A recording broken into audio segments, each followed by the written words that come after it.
Hello, everyone. Welcome to a new episode of the Dissenter. I'm your host, Ricardo Lopes, and today I'm joined by Dr. Steve Keen. He is an independent researcher in economics, as well as distinguished research fellow at University College London.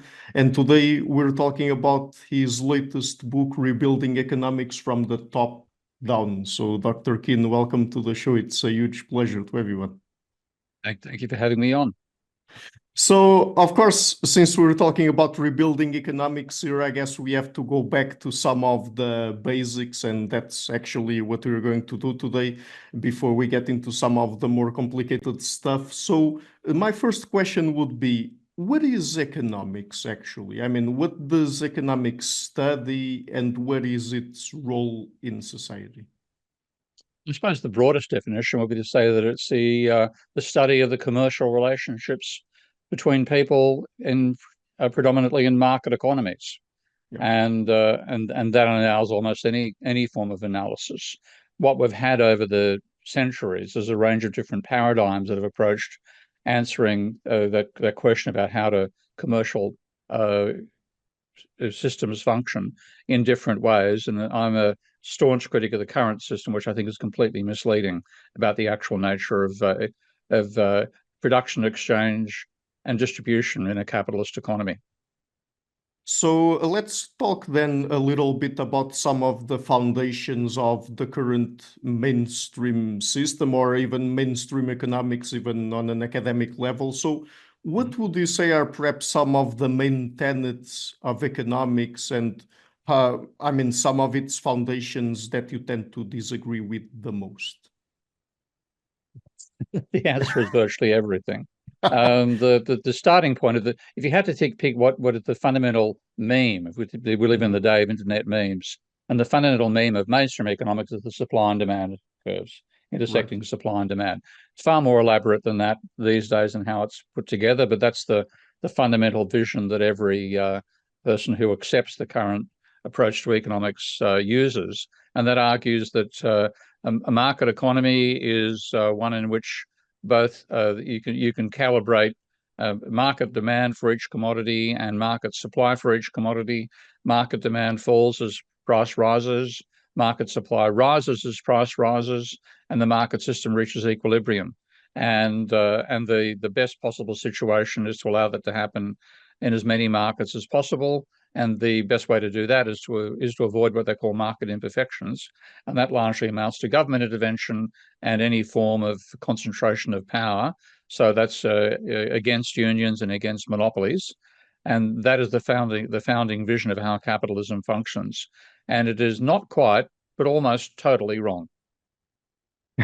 So let's get more specifically into that. So if I understand it correctly, one of the criticisms you have here is that in mainstream economics, they sort of derive their macroeconomic models from microeconomics, right? So could you explain that? I mean, how they do that and what you see as the main problems there? Well, the neoclassical economics, which is the school of thought we're talking about, fundamentally began as a theory of microeconomics with the concept of general equilibrium. And the idea is you had Marshall's idea about how a single market functions, and that's where we've got the supply and demand curves from. Marshall was the first one, I believe, the first one to draw a supply and demand diagram in the footnotes to his principles of economics. And he argued that each individual market would reach equilibrium. Volra, who was one of the other major founders of neoclassical economics, imagined not just one market, but a market for all commodities simultaneously, which with his idea was that you could reach a general equilibrium where supply equal demand in all markets. So those are the two foundation visions. Now, when you take a look at each element of this, it fails either mathematically or empirically or both. So, for example, the idea of a rising supply curve is derived from the concept of diminishing marginal productivity. When economists as they have done very, very rarely, go and ask individual firms what their cost structure looks like, they get nothing like diminishing marginal productivity. They get increasing marginal productivity. So one of the elements is empirically wrong. Volra's model of how markets function was an abstract idea that was extended from the Parisian Bourse, where there were individual markets for each commodity sold by the bourse, and he imagined bringing them all together in one room. And that then involves effectively matrix mathematics as a byproduct of trying to model the interaction of end markets with end markets. And mathematicians, with no ill will towards economics whatsoever, prove that the nature of the matrix that was used in that is such that the process is unstable. It doesn't reach equilibrium. So we get all these elements where what looks like, when you first put the theory together, looks like a well-founded system, in fact fails in the real world, either for mathematical reasons, as in the case of general equilibrium, or sheer fact in the case of the shape of the supply curve. Now that, unfortunately, the mainstream economists normally either don't know about those failings, or if they do, they ignore them, or they think that somebody has solved the problem, so what's my problem in raising them? All of which is false. It's a fundamental set of problems. But they therefore believe you've got to use that foundation to build macro. Now that foundation itself is invalid. That's wrong. It simply shouldn't be used. So why should you build macroeconomics on the basis of macroeconomics, which is false? That's the first element. The second is a large system is fundamentally a complex one. And complex means that interactions between components are nonlinear. And therefore you can't do the type of additive thinking that mainstream economists do. And it's crazy how pervasive nonlinear effects are in not just human life, but in the universe itself. Because it's easy for us, and this probably reflects our evolution, to think in linear terms. We extrapolate from here forward. If your income rises by 5% in 1 month, you extrapolate that forward for 5% every month. It just seems to be part of human nature. Maybe that's how we work out the mathematics of throwing stones, God knows. But we can't handle exponential processes. So we tend to think in linear terms. And that when you think in linear terms, you can aggregate from the individual element to the mass because all your interactions are additive, so it's easy to put them together that way. When you have nonlinear interactions, you can no longer do that. The whole will be different to the sum of the parts, substantially so. So with that level, you cannot use, for example, organic chemistry to derive biology. Now, obviously, biology must obey the rules of organic chemistry, but you can't then say, well, I can take organic chemistry and I can derive biology, unless you can answer the question, okay, what chemicals do you need to put together under what circumstances to create life? Now, that question has never been answered, probably never will be answered, but that's equivalent to what economists think they're doing when they think they derive macro from micro. And the best argument of this was actually given by a Nobel Prize winner in physics, Philip Anderson, and he wrote a beautiful paper called More is Different. And the argument there was that aggregations of individual entities behave in a way that cannot be derived from the behavior of those individual entities themselves. So economics hasn't got the memo. That paper was published over 50 years ago, so I think over 60 years ago now. And economists are still trying to derive a high level from a lower level. And what Anderson described this as a perverted form of reductionism. Science has often tried to explain a large level process by breaking it down into constituent parts. He said that's a reasonable, we've achieved a large amount of success that way. But we have never gone from the micro level to the aggregate. In that case, you would be using quantum mechanics to derive Newton's inverse square law. No, we don't. We take them as laws that apply in different domains. So economists are 60 years behind science and think they're advanced at the same time. And it's just wrong. We have to derive macroeconomics from macroeconomics itself. And that's one thing I'll show you can do in that new book.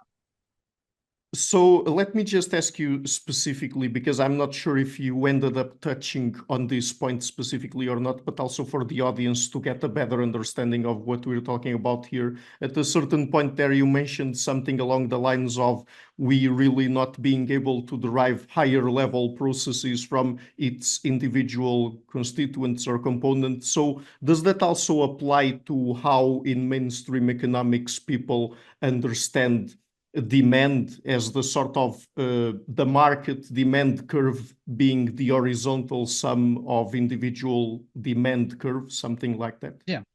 Yeah, and that is something which you'll find economics textbooks glossing over, and often the authors apparently are unaware of the complexities that are involved in this. But when you think about how an individual demand curve is derived, and this is part of the instruction of any undergraduate student to go through this process, you start from the assumption of a set of immaculately conceived indifference curves, which relate, consumption levels of two different commodities to give you the combination of a line of combinations which give you the same utility.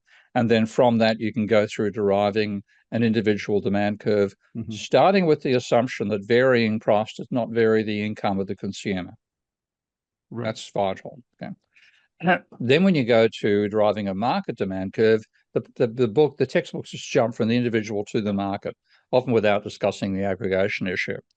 A group of mathematical economists, beginning actually way back in 1953, the year of my birth, with a guy called Gorman, and then Samuelson in 56, and then this issue was rediscovered in the late 60s and early 70s by Sonnenschein, Mantel, Schaefer, De Breu, and a few others. And they tried to derive the market demand curve from individual demand curve. And of course, once you bring the market in, you have to have everybody in the economy. If you're talking individual demand curve for bananas in America, you have a single person. If you're talking about the market demand curve for bananas in America, you're talking 350 million consumers. Some of whom are going to be banana producers, other banana consumers, et cetera, et cetera. So when you vary the price, you must vary the income of each agent in the system. And what that means is, if you think graphically, when you derive the individual demand curve, you have a fixed point where you have the assumed income and the assumed prices of all other commodities apart from the one whose price you're varying. You then vary the price of the one on the horizontal axis while keeping the point of rotation on the vertical axis fixed. And when you say that there's actually price changes will affect the distribution of income, you can no longer do that. That point moves. And therefore, when you then, if you imagine that for 350 million people individually, all of their little points of rotation moving upwards and downwards with each change in the relative prices you do, when you sum that result, you can get any polynomial shape at all. Okay? And this was proven particularly well by Schaefer and Sonnenschein. If you find a book called the Handbook of Mathematical Economics by Arrow and Invigilator, you'll find their substantial chapter on that issue. And what they conclude with is to say that the utility hypothesis, they have a caveat at the end, but it's one of these caveats to say, if there are Martians, then maybe other things happen. But they basically say the utility hypothesis tells us nothing about market demand. Now, that is not what is taught in the textbooks. They simply start from utility, drive the individual, wave a magic wand, here's the market demand curve. In reality, using a derivation process, you can get any polynomial shape at all. And the reason for that is quite simple when you think about it. The neoclassical vision of the individual does not include their income. Okay, it simply says, takes their income as given. Doesn't say where it comes from, and doesn't relate that income to anybody else's income. If you look at the classical school, they talked about capitalist workers, landlords. Some of them talked about bankers as well. So the classification of individuals into social classes gave you a source of income and also gave you a nature of consumption as well. That was abolished by the neoclassicals. So they're talking about isolated individuals. Therefore, they don't have any information in their model of the individual in terms of the distribution of income. So therefore, they cannot, what actually happens when you make something more expensive, the poor can no longer afford to buy it, so demand will fall. But they can't even reach that explanation because they've ruled out individual income comparisons in their definition of microeconomics. So consequently, they cannot derive a market demand curve. And then on top of that, I mentioned the supply earlier. We'll probably talk about supply more later. But the supply curve does not exist. Instead, what happens is, I mean, for example, I can put this across fairly simply. Can you tell me the market price for a car in France right now? No, I don't think so. There's no such thing, is there? There's not a market price for price. There's, first of all, there's no such thing as a car. There are many individual transport sealed 3 or 4 wheeled vehicles. Okay, but there's Lamborghinis and there's Pradas and everything else in between. Right. So what you have is a list price is applied for each of those machines. Some of those list prices completely exclude large parts of the market. Others anybody can afford, and they are list prices which you either take the price or you don't. You either buy the Lamborghini at list price or you don't buy the Lamborghini. You don't negotiate the value down, and the price doesn't fall as the number of buyers rises. The whole framework is simply wrong about how a market economy actually functions. So we have a set of myths which are ingrained into people, and this meme, and that's why I think it's very important to think of it as a meme, that is a reference point which almost all economists accept, which does not exist in the real world. Also, is it really the case, as I think mainstream economics still assumes, that individual consumers behave as utility maximizing individuals? I mean, isn't that also an issue?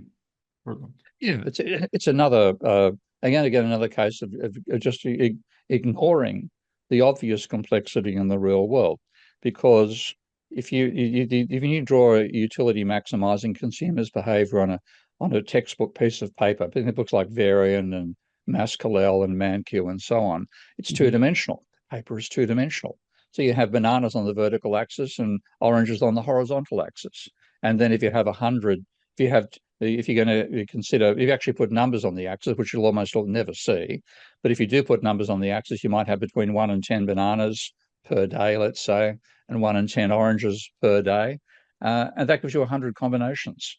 Now, it's fairly easy. If you draw a line across that, which is a diagonal line, which is supposed to represent income, there's only going to be about 5 or 10 combinations of bananas and what did I use, oranges, that come close to that line. So you've got to do about 10 combinations of cost and 10 combinations of utility.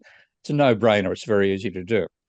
What happens when you want to include anchovies in that list, or toothpaste, et cetera, et cetera? You have to add an extra axis. And each time you do, you go from 10 to 100 to 1,000 to 10,000. By the time you get to 6 or so commodity, you've got 1 million different combinations.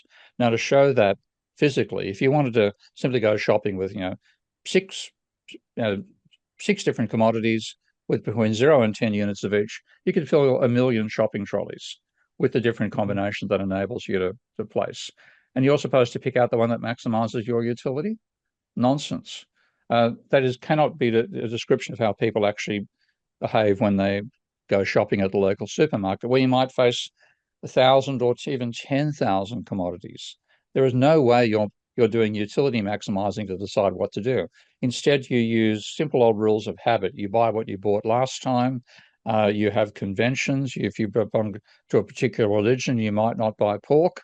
Things like this drastically reduce what's known as the curse of dimensionality, because the more the more individual entities you think of in a system, the number of combinations of those entities rises hyper exponentially. So it is impossible to compute that so-called utility maximizing. And what people instead do is what Simons once described as satisficing, and a large part of that is not considering all options, but eliminating the consideration of options. So that's real consumer behavior. And as I said, you might know that there's a German academic, Sippel, that did a wonderful study published in 1997, I think, in the Economic Journal, where he attempted to test and show his students their individual preference curves using Samuelson's idea of revealed preference, and 95% of them violated the axioms. And I think Sippel actually ceased being an academic economist after that experience. And that's often the choice you face. If you actually try to confront these theories against the real world, you find they fail, and you either ignore the failure and stay a neoclassical economist, or you take it seriously and you cease being one.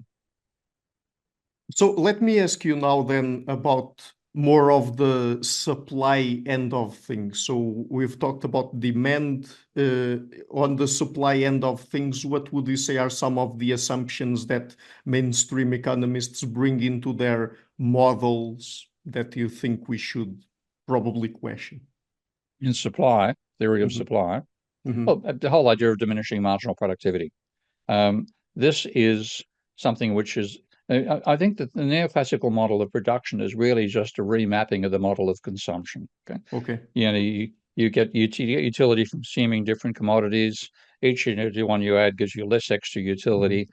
That's reasonably okay. I mean, the first banana is okay. You try to feed me 10 bananas, I'm going to kill you if you try to put an 11th down my throat. Okay. So there's definitely a diminishing marginal utility as you consume more bananas in a set time period. But to then think you can do that in a factory, you cannot throw anything you like onto a blast furnace and get iron ore, I get iron out the other side. You've got to be throwing in fairly precise mixtures of iron ore and coal and other energy and so on to get the output. So production is much more stylized than consumption. Even consumption, we now know much more about the deep biological details of what we need as inputs. If you don't throw vitamin C into your system as consumption, whatever else you throw in there, you're going to die of scurvy. Okay? So there are limitations. So those things aren't thought of by the mainstream. Those think what Paul Davidson, the great post-Keynesian economist who died just recently, he called the fallacy of universal substitution. If you don't have one thing, you can substitute another. So, for example, if there's not oxygen inside this room, then I can breathe nitrogen instead. I'll be dead in a minute. Okay, there are some things which are essential. Now, when you look at production, as I said, it's incredibly stylized. A production system is not like your stomach. It did not evolve. It's designed by engineers, and engineers will design a factory so that it reaches its maximum efficiency when it's being fully engaged. All machines are fully employed inside the factory. And because you live in normally a growing economy, when you first build a factory, it's going to have at least 30% spare capacity, if not 70 or 80% spare capacity. Because if you accept growth and you build a factory which is just big enough for the market when the day it's open, then you haven't done enough investing. It's too small. So for all these reasons, the factory operates below full capacity. And you look at the empirical data, the highest level of capacity utilization of the American economy during the boom years of the 60s and early 70s was about 90%. Now it's running about 75 to 80% capacity. So there's plenty of spare capacity there. When you expand production, rather than putting more variable units into each fixed unit past the point at which you get the optimal output from that fixed unit, you simply turn on more fixed units when you have more variable units to operate them.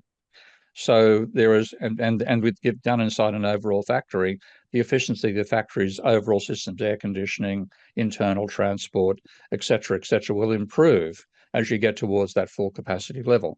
And as you approach it, if the firm isn't sitting down and deciding at the managing director level where we're going to build the next factory, by the time you reach 100%, you're planning too slowly. So each factory will have constant, the variable cost per unit will be constant and possibly falling. And that does not give you diminishing marginal productivity at all. It gives you constant or rising. In fact, the whole idea of marginal productivity is largely irrelevant. And what you get is a constant cost, effectively, when you the per variable cost of variable units per unit of output for all factories. And when the surveys have been done, the lowest level of discovery of firms having constant or falling marginal costs, that's one of the implications of constant or rising marginal productivity, is 89%. That was found by Alan Blinder in 1999. Normally, I find 95% to 99% of firms report constant or falling variable cost per unit. So the whole theory, all that stuff, is simply empirically wrong. And the fact that it's still taught shows that economics is fundamentally not an empirical science. It's a set of convenient fictions tied together And when the fictions don't match reality, the adherents refuse to look at reality. So perhaps this is a good point to introduce this question. Why is it that these ideas that we've been talking about that are part of mainstream economics have become the mainstream? I mean, and why is it that if, for example, someone who is an economist is confronted with the fact that the models he or she is using do not really match up with the real world? I mean, why is it that perhaps they just ignore it or they don't try to do things a different way? I mean, is this what, an ideology or? It's an unconscious ideology. And I think you can't say that economists are different from other disciplines on this front. This is where the whole concept of paradigms came from, that Thomas Kuhn identified back in the structure of scientific revolutions back in the 60s. And what humans do, they develop a way of thinking about some aspect of reality, which becomes, as Kuhn called it, their paradigm. So the paradigm in astronomy before Galileo was the Ptolemaic paradigm, and that said the Earth is the center of the universe, and the sun and moon and stars rotate around it on perfectly concentric heavenly spheres. And that dominated the discipline for 1,500 years or more. And the real puzzle in the discipline was fitting spheres on spheres, what are called epicycles, to explain why the known 4 planets. Though at the time, this is back in the days when it was only visual observation of the solar system. You could see Venus, Mars, Jupiter, and Saturn. Okay, and they were called the planets because in Greek, ancient Greek, planet means wanderer, and they would reverse direction at various times in the sky. And to fit that, that's where the perfectly spherical heavenly spheres had other heavenly spheres put on top and rotating to basically give you an empirical fit to the actual datum of the movement of these 4 objects against the pattern of all the rest they could see in the universe. Now, when Galileo invented the telescope, and he was the person who made the first telescope, and he then trained it on the moon and saw it at 10 times the resolution that it could be seen with the naked eye, he saw craters, mountains, and that was that the heavenly spheres were not heavenly spheres. They were distorted. He then looked at Jupiter, and this took a few more days of observation, and he realized what looked like stars behind Jupiter were actually planets orbiting Jupiter. And so that was a complete challenge. Now, how did the Ptolemaic astronomers react? We have documentary evidence from Galileo in his correspondence with Kepler that they refused to look down the telescope. Okay? They simply refused. Now, the reason being, in a gut level, they knew that if they looked down the telescope, they'd see something that challenged their paradigm. And rather than doing it, they simply refused to take a look. And that is the same state as economists today. Now, the reason that we still have this happening in economics is twofold. First of all, once someone discovered planets using a telescope, anybody can discover planets using a telescope. So the planets never go away; they're always there. So therefore, the anomaly that presents to the Ptolemaic paradigm is permanent, and any new students coming along learn of the anomaly, if anyway, before they even learn about the paradigm. So it means that you can have a bunch of old scientists lecturing their students, refusing to look down the telescope, trying to explain the anomalies using the Ptolemaic paradigm. Students put up with it, but they know what Galileo has done. And when the old fogey who's lecturing them either retires or dies, the replacement has to come from the student body. One of the student gets the job and they say, right, now I'm going to use the telescope inside my lectures. And then we get generational change. With economics, that doesn't happen because the anomalies in economics are either logical ones, which frankly economists just either don't know about or they ignore. I can give plenty of detail on that later. Or they're an empirical event which you cannot reproduce. So there's the Great Depression. When was the last Great Depression you experienced? Yeah. What was your feeling? How did you feel during the Great Depression? You weren't even born. Your parents probably weren't even born. So consequently, we forget these events. And therefore another anomaly comes along, you never get that confrontation between an irresolvable anomaly and the current paradigm. And the other side of it is a bit like, again, the Ptolemaic system, with the way that got tied up into the ideology of the Catholic Church at the time.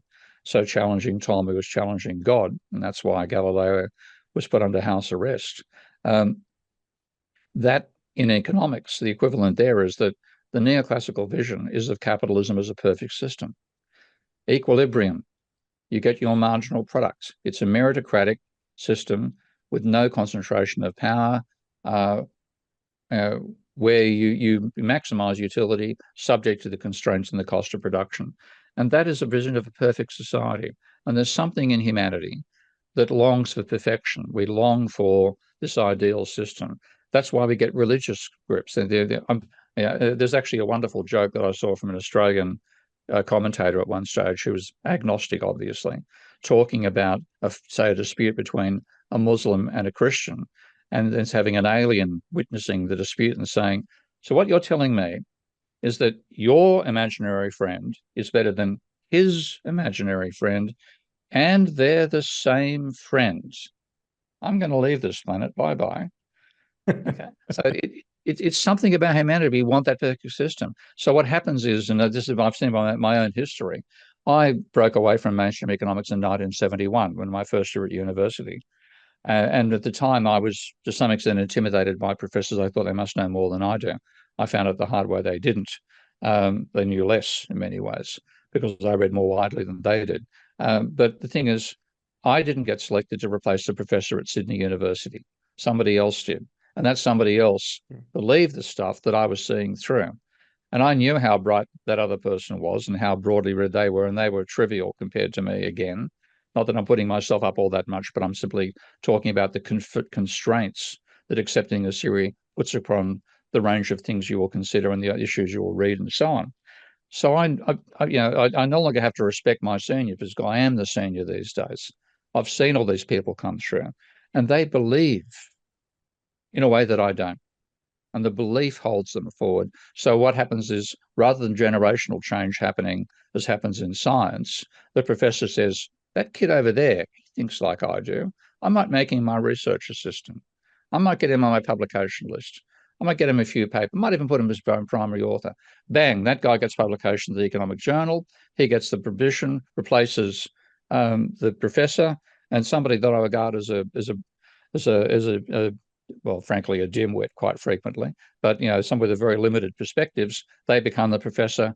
And I find myself, as I got higher and higher academic ranking, I went down to lower and lower universities, because only at that level did I find a university where neoclassicals weren't competing with me to get the position, so I could then dominate any of the ordinary with my publication record and the regard I'm held in. I could get those positions. I went from University of New South Wales, which was the second or third ranked Australian university, University of Western Sydney, which is 20th or 30th, but moderately okay university as things go globally, to Kingston, which is ranked about 800th in the global system, and definitely is a low-ranked university overall.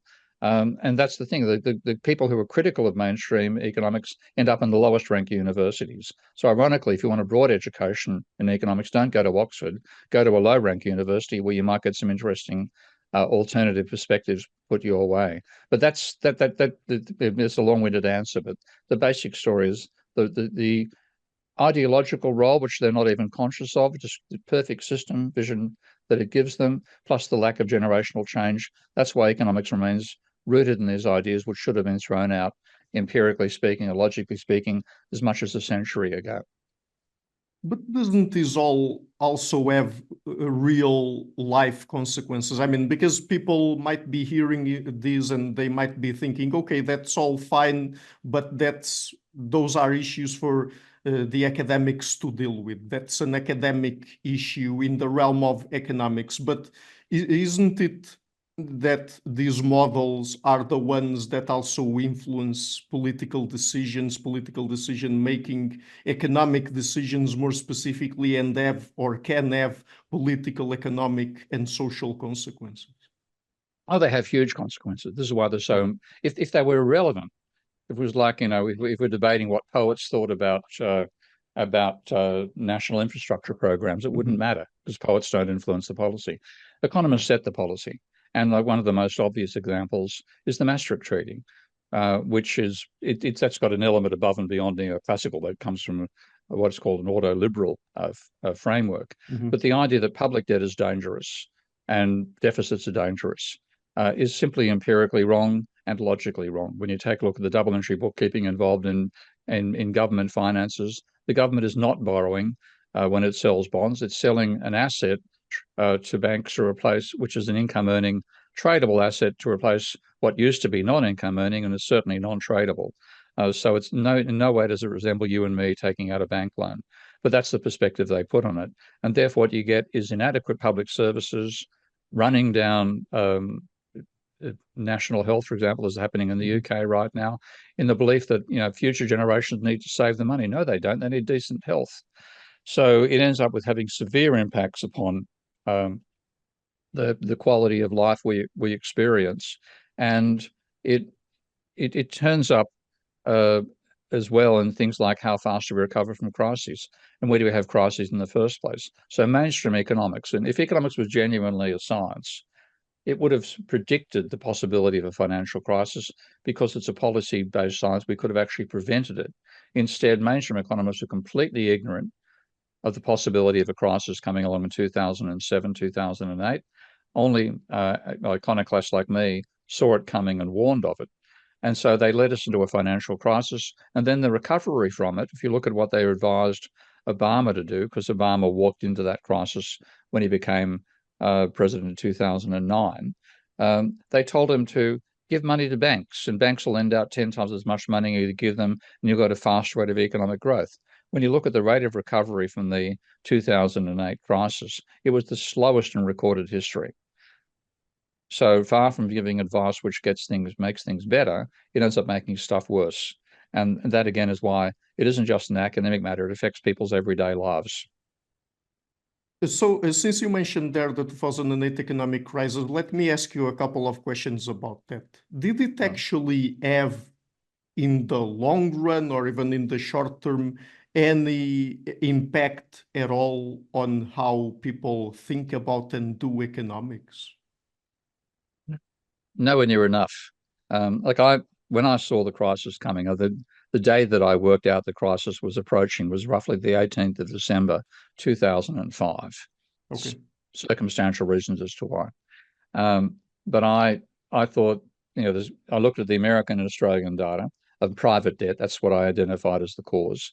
And I saw an exponentially increasing ratio of private debt to GDP.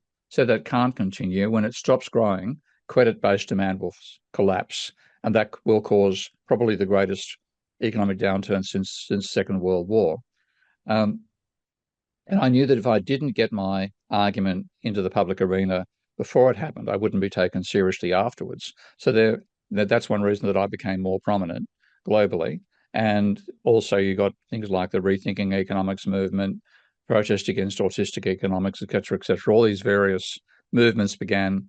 The Institute for New Economic Thinking was formed, so on and so forth. So there were certainly a diversity of views came out of that crisis. But the mainstream still can't explain why it happened. And what they've gone back to the same old models they had beforehand, but they've had what they call financial frictions. And this is the idea that the way to explain why the crisis occurred is to say the financial sector imposes frictions that slow down how rapidly we return to equilibrium. Now, the whole idea of finance is a friction. I mean, it's a friction if you want to, do something and you haven't got any money, sure. But when it comes to, if you've got some speculative idea, it's not a friction, it's a lubricant. So the whole idea that, treating it as a way of slowing down a return to equilibrium is just the wrong way to think about it. So it has led to more legitimacy for the sort of approach that I take. It's led to a wide diversity of views. So the mainstream is now attacked from numerous sides now, rather than just from a handful of individuals like it was beforehand, like me being one of them. So it has led to a diversity of views, but the mainstream has remained unmoved. And so what do you think should have been the best way to deal with the 2008 economic crisis? Do you think that, for example, instead of bank bailouts, we should have put money directly into the hands of households? And if so, could you explain perhaps why that would have been better? Well, the whole problem is caused by too much private debt. And if Okay. you look at the American data, for example, private debt went from about 50% of GDP in the aftermath of World War II to 170% at its peak. And this was regardless of ups and downs of the interest rates. It just continued rising as a ratio of debt to GDP. And a large part of that was people being enticed into taking out mortgages because we all believe, oh, the house gets more expensive, that's good. I mean, nobody thinks a carrot's getting more expensive is good, but houses getting more expensive is good. And so what we do is borrow money to buy the house. And it's actually the process of taking out new loans that actually causes that increase in house prices. We really need to return to treating housing as a long-term consumption good, not an investment, not a speculative asset, but something you need a house to live in, period. Right. And if that was the case, the level of mortgage debt would fall from, say, as a region of quite a few countries, fall from, say, 100% of GDP down to 20%. Now, we should use the government's money creating capacity to enable it to happen rapidly. So I propose the idea of what I call the modern debt jubilee, where the government would give everybody in the country an identical amount of money. So Rupert Murdoch would get the same amount that I would get. But then you were required to pay that off your debt. Now, Rupert Murdoch, $100,000 wouldn't make a dent in his level of debt, would make a substantial dent in mine.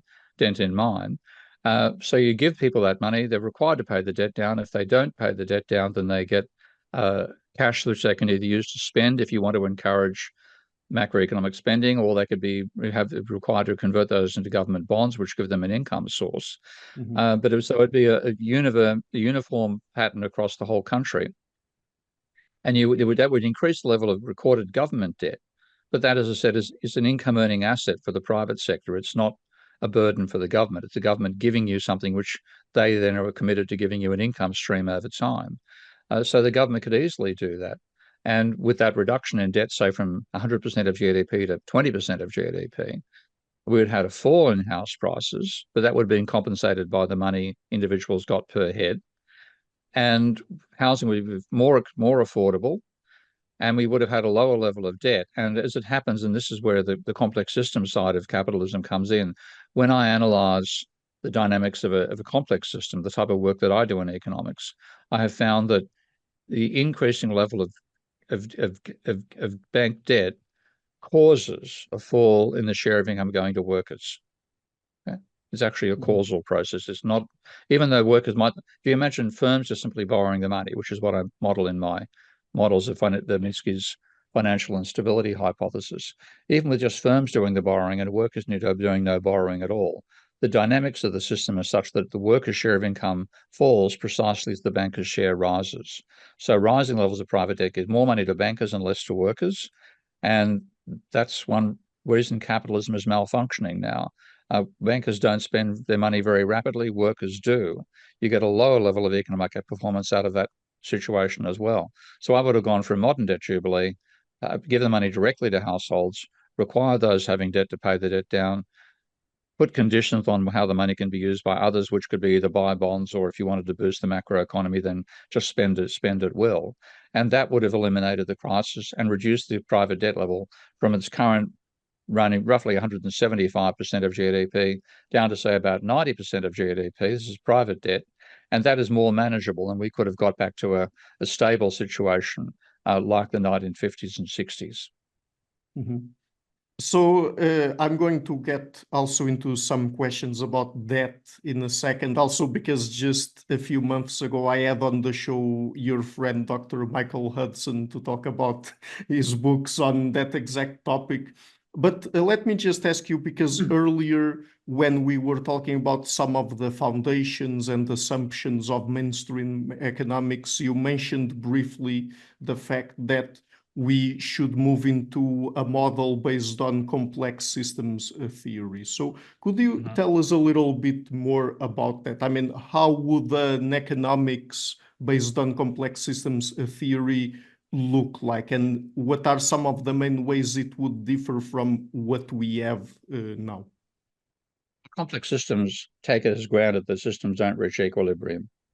So the whole fetish on reaching equilibrium would be thrown out. It just isn't the way complex systems behave. The most obvious complex system is the weather, and the weather is never in equilibrium. And with the most famous stylized model of the weather was done by Lorenz, Edward Lorenz, back in the early 1960s. And he built a three-dimensional model, which is basically like having water, having a thin layer of water on a stove top, and you're looking at the horizontal and vertical location of a drop of water and the temperature difference between the bottom and the top of the hot plate. And that was an incredibly simple system they thought would reach equilibrium, and it didn't. It just continuously moved it far from equilibrium positions. So throw away equilibrium. Okay, equilibrium is a potential, but not a necessary feature of a dynamic system. But when you look at real-world dynamic systems, they have unstable equilibria. So that's your starting point. So non-equilibrium thinking, dynamic rather than talking like supply and demand curves don't have time on the horizontal axis. They have goods. They never actually say goods per unit of time, et cetera, et cetera. So time sort of falls out of the analysis. A complex system analysis is fundamentally time-based. So what you end up doing is, rather than using algebraic equations, which are when engineers take a look at what economists do, they often choke, but they can't believe people are trying to model a complex system like the economy using algebraic equations. They say you've got to be using differential equations that have change over time, and one system state affects another system state. Ceteris paribus, which is one of these nonsense ideas economists will say when they teach their partial equilibrium models, to say, assuming all other things remain constant. Nonsense. Nothing else remains constant. Everything affects everything else. But what we've done with complex systems mathematics over the last half a century, and this is completely passed economics by, is develop techniques to handle systems where everything depends on everything else. And then the question becomes not, what's the equilibrium going to be, but do you have enough of the causal factors in your model to cover the major ways in which things depend on other things that matter? So there's some things you wouldn't bother bringing in because they have such a small impact upon the quality of your prediction that it's not worth the extra complication of including them. And that is the way you approach building complex systems models. But that would be the nature. Complex systems, differential equations, rates of change through times, non-equilibrium, and looking at potential dynamic paths of a system. And how do you, in the capitalist case, the most important question, how do you avoid it collapsing? And when I do that, when my mathematician friends do that, they find that in the opposite conclusion to what neoclassical economists reach, it's essential to have government spending, because without government spending, you can have a private sector collapsing into a period of where GDP collapses, your private debt ratio becomes infinite, employment and wages share of GDP collapse to zero. That's a potential outcome of a system without a government. Put a government in there, and it has what mathematicians call persistence. So it ends with very, very different conclusions. But what it involves is throwing away the old tools that come from the 19th century, throw away algebraic logic, and do it with system dynamics and continuous time differential equation models. Do you think that perhaps one of the reasons why mainstream economists are also a little bit reticent when it comes to perhaps trying to include complex systems theory into their frameworks and models is that perhaps it involves more complicated mathematics or not? They like to think they're good mathematicians. And they're good mathematicians with a very limited tool set, which is inappropriate for what they're analyzing. Yeah. But I think, and what I find when I teach my students the approach that I use, they get enthused by it, because it is a challenge of modeling a complex system, and it's exciting. Yeah. So it's just that they don't want the conclusion that a complex system reaches. Oh, okay. And that those conclusions go against their wishes about how they think capitalism should behave, and they just turn a blind eye to it. And I've come to realize that when you challenge somebody's paradigm, they just look for a reason to dismiss you. When you say your model is not as good as my model within an existing paradigm, then they have a lively debate. So when you go outside the paradigm, you lose them. They don't want to even consider, and they will use stupid arguments to dismiss your challenge to their paradigm. So that's what really goes on. And therefore, because complex systems end up with non-equilibrium outcomes and they want equilibrium to apply, they don't want to know about complex systems. Mm-hmm. So within a complex systems sort of economic paradigm, let's say, would it also include cyclicality? I mean, would the economic that's inevitable. system... Yeah. Yeah. A complex system is inevitably cyclical. Okay. Because to be, like in mathematical terms, if you build a complex system with unstable equilibria, then you will be forever migrating far from the equilibrium. And the basic characteristic is that, like Lorenz's system has 3 equilibrium points, one of which is stable along 2 axes and unstable along a third. And they're all what are called real axes. They just give you repulsion or attraction. But the other 2 equilibria are stable along one axis with a real stability. So the value of the what's called eigenvalue is negative along that real axis. But there are 2 complex axes which have positive real parts. The complex axis gives you cycles.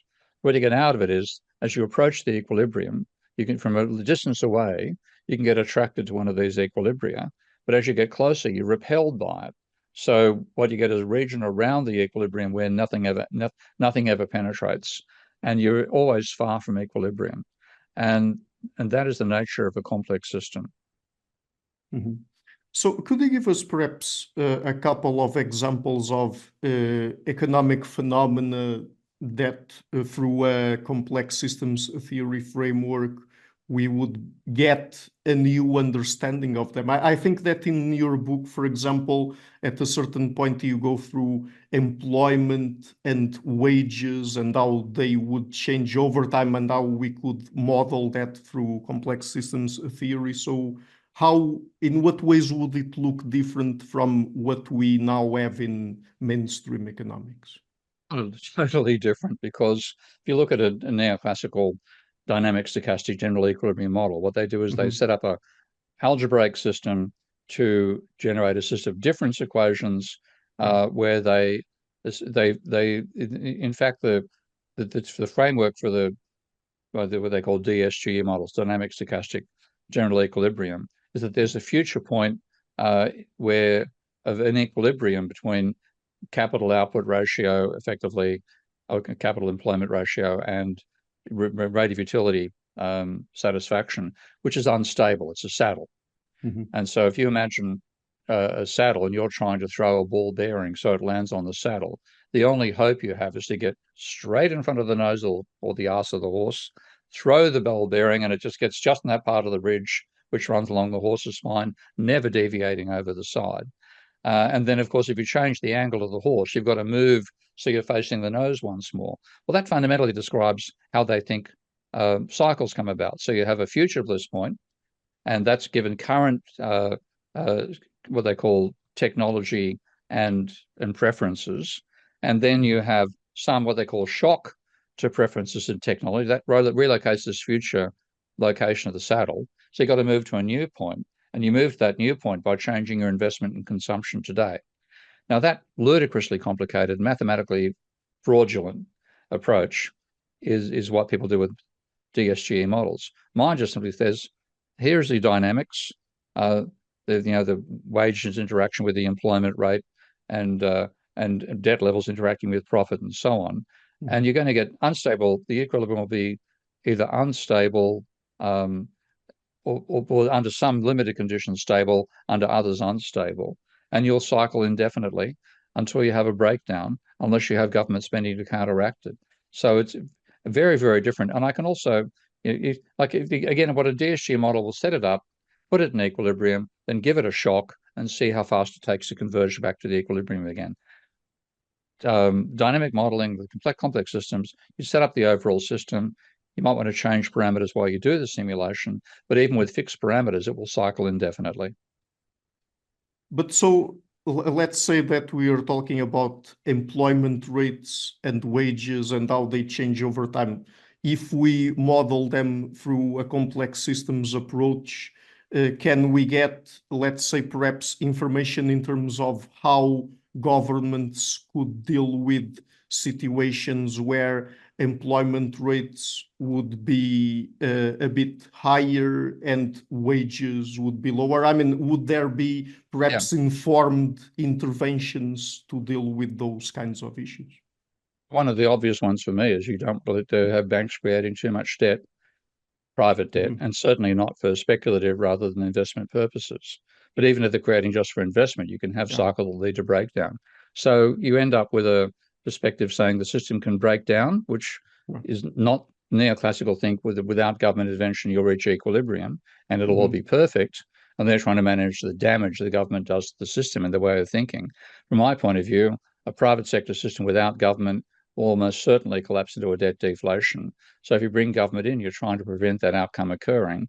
One simple way is the government spending actually counteracts, if it's done in a countercyclical fashion, counteracts the accumulation of private debt. The other way to go about it is saying, well, we should be limiting what banks can lend money for.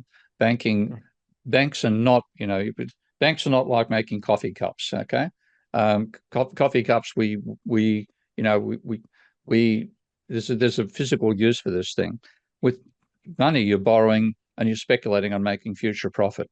And if banks are providing that money for industrial capital, then we're likely to get new commodities you and I can consume. If they're giving it to financial assets and pausing up house prices, we have houses we can no longer afford to buy. So there's reason you don't want private money to be created to finance speculation. You want it to be financed for investment. So you get a whole lot of range of different policies about what you do about banks in that particular situation. And you'd also end up, you wouldn't be necessarily crucifying monopolies. Again, the whole idea that monopoly is bad and competition is good comes out of small competitive firms are good. That comes out of the neoclassical vision of diminishing marginal productivity and market demand curves falling, et cetera, et cetera. That's not the real world. You look in the real world, you found in most industries, there's what's called a power law distribution.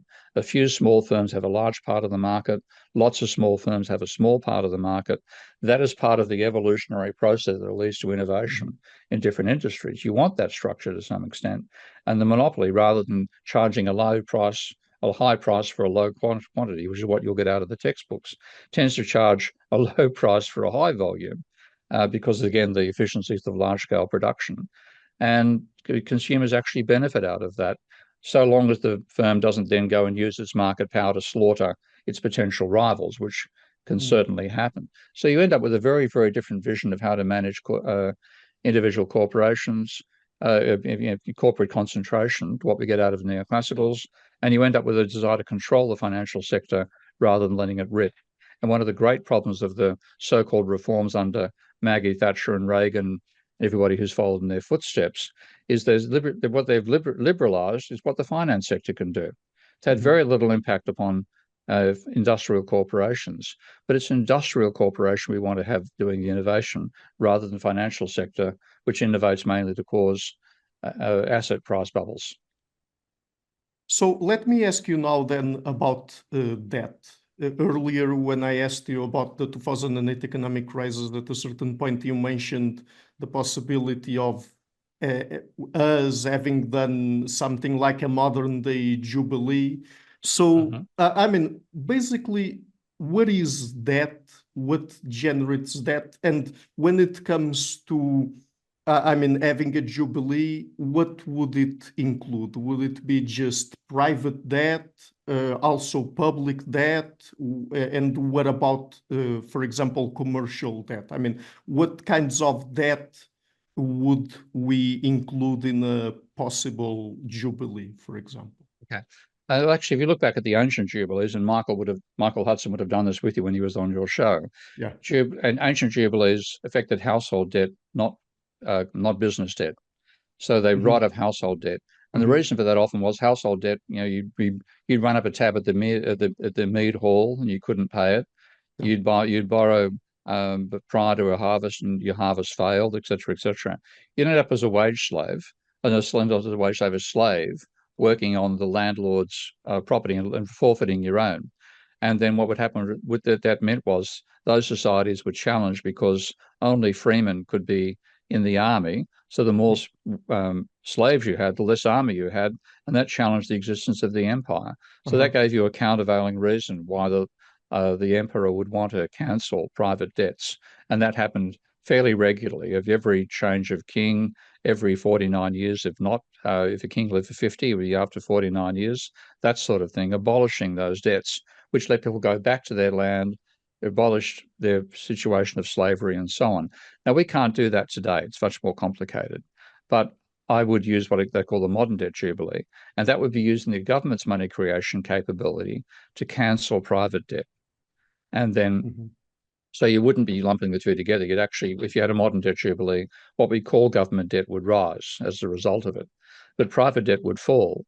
And even if I don't include changes in behavior, when I model this, I get an increase in economic activity because you're basically transferring money from bankers who spend very slowly to workers who spend very quickly. If we go back to the 50s and 60s and you take a look at the rate of turnover of money in the American economy, money turned over about 1.8 times per year. It's now running below one. And one reason why money people spent more freely back in the 50s is people weren't worried about paying off their level of private debt because it was quite low. Mortgage debt was low. There was no credit card debt. There was lay-bys and stuff like that. So we had a much level of household debt, and therefore households spend freely, not thinking about if I don't hang on to some of this money, I won't be able to service next month's mortgage. Once you get the levels of debt we have now, people are always worrying about, can I pay my debt off? And the way individuals respond to that is by spending more slowly. Now, if you spend more slowly, you accumulate more money in your bank account, but the person you would have spent on doesn't. We don't create any extra money out of that. There is no additional saving at the collective level out of individual decisions to save. What you have instead is accumulation by some and deaccumulation by others, and a slower rate of growth turn of money, and the income falls. So if you go back to the period where people are no longer scared of the level of private debt they're carrying, the turnover of money might come close to doubling, frankly, and that could effectively double economic activity over time. So there's a real benefit to getting rid of the level of private debt. I mean, in your mind, does this have anything to do, or is it at all a moral question? I mean, because many times when people think about specifically private debt, they say something along the lines of, oh, if people have borrowed money, then they should pay it back. They should pay their debts. Many times this is the way we frame things. But from, I mean, I'm not sure if a moral consideration should also be made here, but just from an economics perspective, does that make sense at all?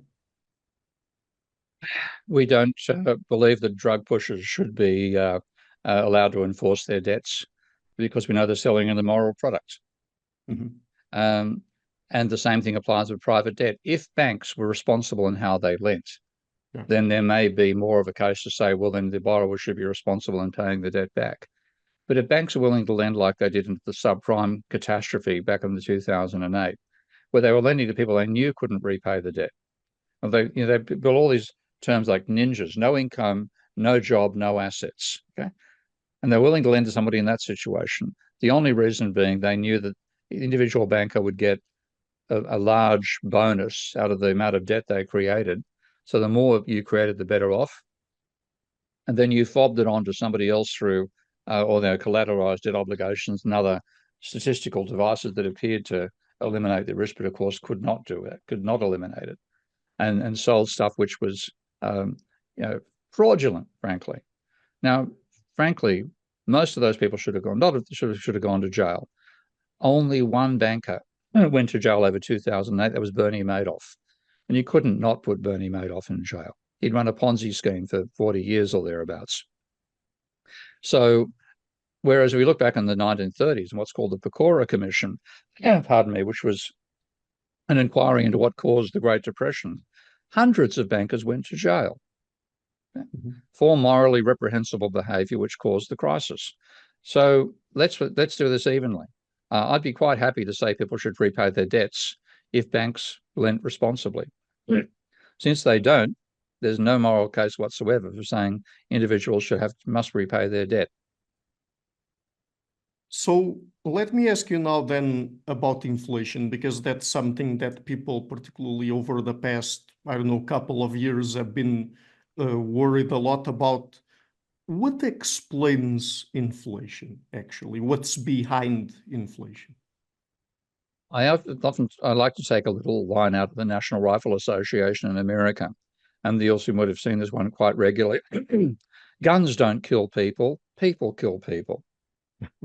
Well, my twist to that, but most people, conventional economists will argue money supply causes inflation. And my argument is money doesn't cause inflation, people cause inflation. And that's rather more valid than the NRA way of using the same thing. So there are two main groups of people who can cause inflation: workers who can demand wage rises in excess of the rate of inflation, and firms who can put up their markups faster than the rate of inflation. And the other factor is the real factor, which is how many units of output are you getting per worker? Okay. So you put those three factors together, and this is done, I've done it informally, or not informally, done it formally in that book, but fairly aggregate data.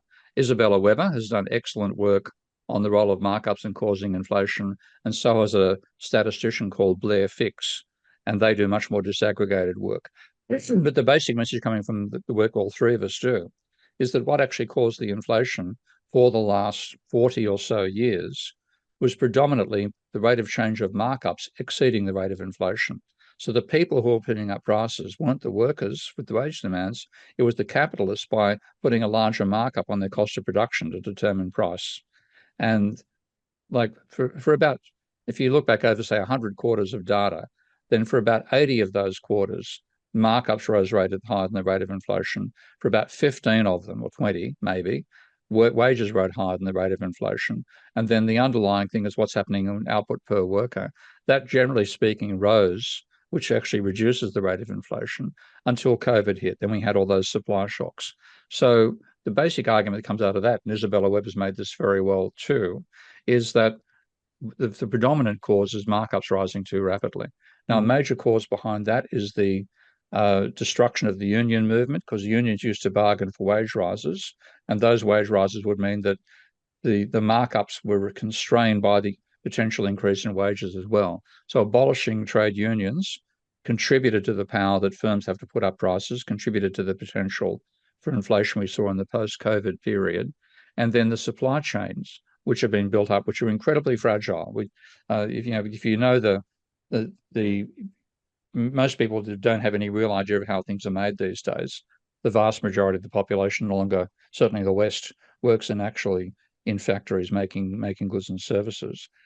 But what we had was a supply chain, to make a particular product, you might go through 30 or 40 different countries with a couple of thousand components. That's an incredibly fragile system. It's very efficient, but equally very fragile because it is very efficient. So when COVID hit and disrupted that supply chain, we got increases in cost out of that. But Isabella Weber's argued that we should constrain the extent to which firms can put up markups. Since we've destroyed the trade union movement as a balance against the power of corporations, we should have the government having the power to limit how fast markups can be increased, and or to reduce markups in critical industries for workers' consumption. And one of the most interesting elements of that is to take a look at inflation in America in the First and Second World War. In the First World War, there were no controls, and it was actually quite a high rate of inflation in America across the war years. They learned from their lesson, and when the Second World War began, they created a prices commission, and the non-orthodox economist John Kenneth Galbraith was put in charge. And the inflation during the Second World War was constrained by firms agreeing not to increase the markups, despite the high level of monetary demand at the time. And there was almost no inflation during World War II. So it's feasible to control it. You don't let the people who've got the power use that power by either having a countervailing force, which is what trade unions used to apply, or the government stepping in the same role and limiting how fast markups can increase. And is inflation always a problem? When is it a problem? It's a problem when it gets to be double-digit levels. But if you look at most of the period of the capitalist economies, there have only been a handful of cases of hyperinflation, and they were universally ones where productive facilities were destroyed before the government tried to compensate by increasing the rate of money creation by the government, and then that led to a spiral. So there's, the classic being Germany, when the Weimar Republic period, after the First World War, well before the Second, well before the rise of Hitler. They were hit impossible reparation terms, particularly by the French in the Treaty of Versailles. They lost the Ruhr Valley. They lost so many productive resources. So hyperinflation occurred there, trying to maintain people's capacity to buy with a destroyed production system. That gave us the Weimar. Zimbabwe, disenfranchising the white farm owners. That led to a collapse in supply. Argentina's a mess of its own making, with enormous amounts of income going to the super rich, and a horrible situation in terms of land ownership. So those are the cases. But you look at the major economies that didn't suffer huge crashes in their productive capability, the highest rate of inflation we've seen is about 20%. And the dividing line I find between hyperinflation and normal inflation is actually about a 40%. Between 30 and 40%, there's almost no cases. Then there's a handful of those above 40%. Most are below 30% rates of inflation. A small amount of inflation is not a bad thing. In fact, it's potentially a good thing, because that rate of inflation inspires you to spend somewhat rather than hanging out the money and seeing it fall in value. You're more likely to spend it. So again, if we take a look at the rate of turnover of money during the stable inflation days of the 50s and early to mid 60s, that was 1.8. When the high inflation hit in the 70s, 60s, mid 70s to mid 80s, the Volcker period, when inflation hit 17% in America, the rate of turnover of money rose to 3.5 times rather than 1.8. That's compensating for the higher rate of inflation. But so a moderate rate of inflation encourages you to spend, and that is a positive benefit that money which is effectively falling in value gives. And in fact, there's a non-orthodox Argentinian monetary theorist called Silvio Gesell, who argues that all money should depreciate. The idea being, if money is a hot potato, it gets transferred from one person to another, causing more economic activity. So there's an argument that a small amount of inflation does that, but too much inflation, you then start getting what Phillips, who first identified this, called a wage price spiral, and that is a counterproductive syndrome. You want to control it or stop it. But generally speaking, inflation in the range of 0 to 7, 10% even is bearable. It's when it gets into double digits we start seeing problems. So in a sort of related topic, how are prices determined? What kinds of factors play a role in that? I tend to work at the aggregate level, so I'm not going to go down into detailed price setting, but I'll start from that point of view, in fact, because if you imagine bringing on a new product, like, for example, an electric bicycle or electric car, yes. You can work out what the components are needed to make that. So you get all the what we normally call variable costs, the metal you've got to buy, the electricity, the labor, and so on, and that gives you a price level. And then the question is, well, how many units of this can we expect to sell, and what size factory do we need to make those units? Then you get your fixed costs, which come out of that, and then your calculation is, well, given the size of the market, the segment we're selling into, can we expect to break even or make a profit? Given those fixed costs. And those considerations come through to you determine what markup you can set, and you'll also look at, well, what's the current markup? What are our competitors currently marking up the cost of an electric car, et cetera, et cetera. So all those calculations are at the micro level. When you get at the macro level, you come down to that question of the markup. The markups is what corporations set to get a profit out of selling each unit. The wage costs turn up. That's your major cost as a firm, coming from not other firms, but where else do you buy from? Predominantly you buy from households, you buy labor. And then, as I said, the output per unit. So those are the three elements that Gillespie identified in his Gillespie price equation.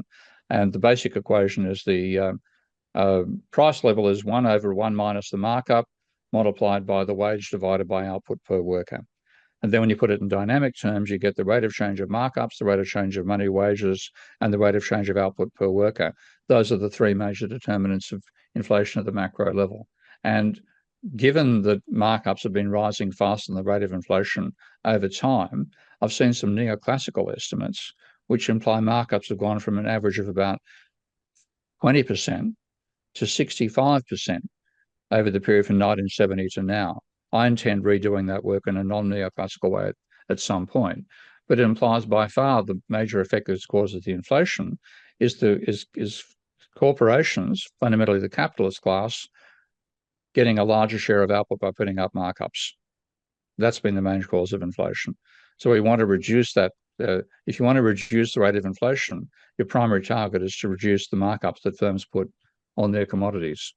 Okay, so I would like to ask you now a little bit about money and the role of banks in the economic system, because it might be the case that people commonly have some misconceptions about these kinds of topics, and I would really love to, on this podcast, go through them. So, how is money created actually? I mean, is it just a government issuing new money through the central bank, or is it more complicated than that? It's more complicated, but also more simple. Okay. So there are two ways to create money in a capitalist economy. Banks lend out more money than they get back into repayments. That's how private banks create money. And they do that by marking up both sides of their ledger. So they put more money in a private person's deposit account, say €1 million to buy a house in Warsaw. And they then record, well, you owe us precisely $1 million more at the same time. So they mark up their assets and their liabilities. The government creates money by spending more than it gets back in taxation. And when you work out the overall dynamics, and I've built the only software package in the world that can show that, I call it Minsky, and I'm happy to get people to download a copy of Minsky and try it out for themselves. When you look at how governments create money, they create money by going to negative financial equity. So the Treasury spends more than it gets back in taxation, and that spending adds to its negative equity in financial terms. So it has more financial liability than it has financial assets. But because in an overall system, the sum of all financial assets and liabilities is zero, the government getting more negative financial equity means that the non-government sector gets identical positive financial equity.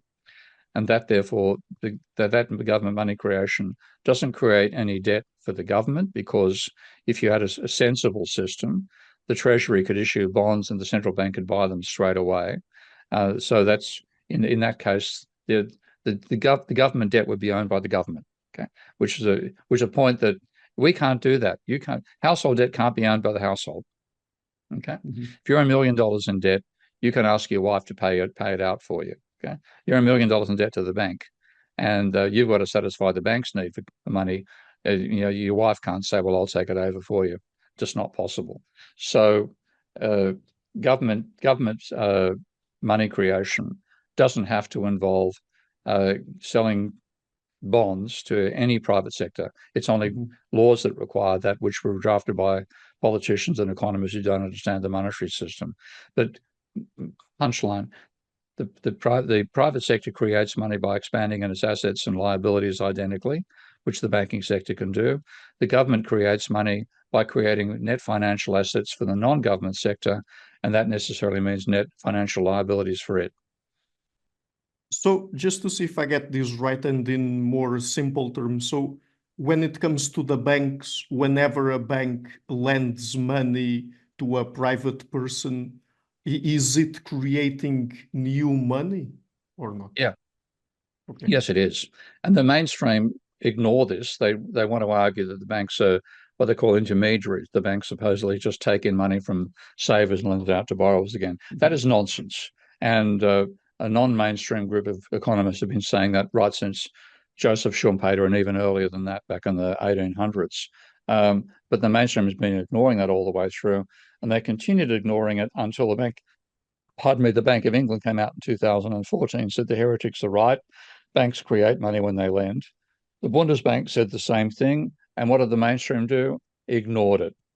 Okay? They just don't want to. When you challenge the paradigm, and this is the paradigm challenging component, they don't even want to engage with you. So you'd imagine that when they gave the Nobel Prize in Economics to Ben Bernanke in 2022, which is not a Nobel Prize, it's something that was made up by the Swedish Central Bank and called after Nobel. When they did that, you'd think they'd acknowledge the Bank of England and the Bundesbank. But in their so-called scientific document for giving the money to Bernanke and his two fellow neoclassicals, they did not even cite the Bank of England or the Bundesbank. They just ignore the whole damn thing. So it's incredibly wrong to do that, because banks create money when they lend. And then when you take a look at the consequences of that, you find that every last major crisis in capitalism has been caused by a private debt bubble. But the mainstream says private debt doesn't matter. They've had no explanation and no warning of any of the crises capitalism has experienced in its last 1.5 centuries, because they ignore the primary cause.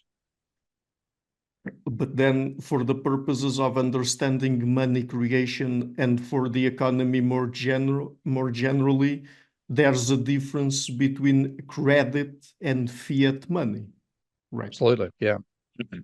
Credit money is money that banks create when you borrow from them. And if you borrow from a bank, fundamentally your net financial assets remain constant, because the increase in your money in your bank account is perfectly offset by the increase in debt that you owe to the bank. So the private individuals get no increase in their personal equity out of borrowing. Why do they do it? It's because they think they can buy a non-financial asset, things like a factory or a house, and see an increase in monetary value and make a profit out of that. That's why we do it. With government money creation, the government spends more than gets back in taxation. That creates money we get in our bank account with no additional debt for us attached to it. So for the recipient of net government spending, it's money without debt, and that tends to be spent more freely. So unfortunately, because economists wrongly think that government debt matters and private debt does not, they've encouraged too much private money and not enough government money creation. And would it be possible for government to take on the role of banks, and government being the only institution creating money, or is that not possible at all? It's possible. I mean, I have problems about whether that would work or not, because governments tend to centralize, just like banks tend to centralize now. And the more you centralize, the less you know. So what you actually want is a more distributed system for banking. So Richard Werner, who's a German expert on banking, favors the German system, where you have lots of small regional banks, and often they'll be community banks of various sorts rather than for profits. And they tend to be close to the community, and they can work out who's a good credit risk and who's not, what's a decent product and what's not. You want that distributed system. So it'd be possible to have a government system in there, but I'd want to have some way that you had private judgment coming in to decide who got the money and who didn't. And that's organisations like Positive Money UK, which I'm on the advisory board to. They often recommend that sort of system. So the government should create the bulk of the money, but then you try to get the private banks to decide who gets it and who doesn't in terms of loans. Again, as much as I think that's more appealing than what we do at the moment, you also have to work out, well, could banks be profitable if they don't have the capacity to create money? That would mean you have to limit banks to having a set fund out of which they lend. The whole idea that banks create money out of nothing doesn't mean they wave a wand and create money. What it means is there's no other account out of which they're taking funds to lend to you. Now, if you set up a system where that did happen, and it's quite feasible to do that, then it might be that the arbitrage, by charging a higher interest rate on their lending out than they get, they have to pay for the funds in this loanable fund system. If you do that, they might not be profitable. And you don't want a capitalist economy without a profitable banking sector, because it's fundamentally a monetary system. So I'm a bit ambivalent. I would rather have private money creation as well as government money creation, but I'd have strict limits on what that money can be created for, to rule out speculation and focus upon long-term consumption for the household sector and working capital and investment capital for the corporate sector. Okay, so let me ask you this question. I might be missing something here, and if I say something wrong, please correct me. But when it comes to credit money, then what actually then gives value to it? I mean, is it the way the person it gets lent to is going to spend it on the economy, or is it that I mean that person has to work to then earn that money through wages to pay it back? I mean, what exactly is then giving value to that money? Well, you have to have the money being spent. People often make a confusion. They think, well, if you borrow $100 from the bank and they're charging 5%, they give you 100, you've got to pay 105. It's unsustainable. It must collapse. That's only unsustainable if you don't spend the money you've borrowed. Now, what tends to happen, if you borrow 100, you spend $200 per year. So you spend the money at a rate of 2 times per year. You pay 160 towards your suppliers, and that includes wages. You pay, let's say, 10% interest to the bank. So you pay them $10. You get 30 in profit. Okay? So if the money is enabling turnover and economic activity, you can finance that level of debt. And the fact you're paying interest on it doesn't mean that the interest gets added to the principal. That only happens if you don't spend the money. Now, nobody borrows for the sheer pleasure of being in debt. People can borrow for ventures that don't work, and therefore they can't pay the debt back and they go bankrupt in the bank loses the money that they created for them. That's quite feasible. They might also gain the assets, the non-financial assets that were built using that money, and they can then sell them on the secondary market. So it's a more complicated system than just as I've implied it. But fundamentally, money works if money is spent. And you could have a functional private money system with no government money creation at all. But what that tends to do is, and we've seen this historically, whenever the level of government money creation plunges, the private sector tends to do more borrowing and gambling on financial assets. And the reason is that when you look at the banking sector, banks must have positive equity. A bank's assets must exceed its liabilities, short-term assets, short-term liabilities. There's always a maturity matching issue when you talk about debt. But a bank which has more short-term liabilities than short-term assets is bankrupt. So therefore, the banking sector in the aggregate has more financial assets than liabilities. That means the non-bank financial sector, if there is not a government, must have more financial liabilities than assets. Now, if you think about if you had a system like that, and corporations and households are both in negative equity, then they're going to be tempted to borrow money from a bank, which doesn't change the level of net equity, buy a non-financial asset like a house or a share, see it rise in value, and then notionally regard their equity as now being positive. In other words, a government trying to eliminate its level of debt ends up encouraging the private sector to get into financial bubbles. And that's what we saw during the 19th century. Every 10 to 15 years, there was a financial bubble and crash. And that is not a healthy system.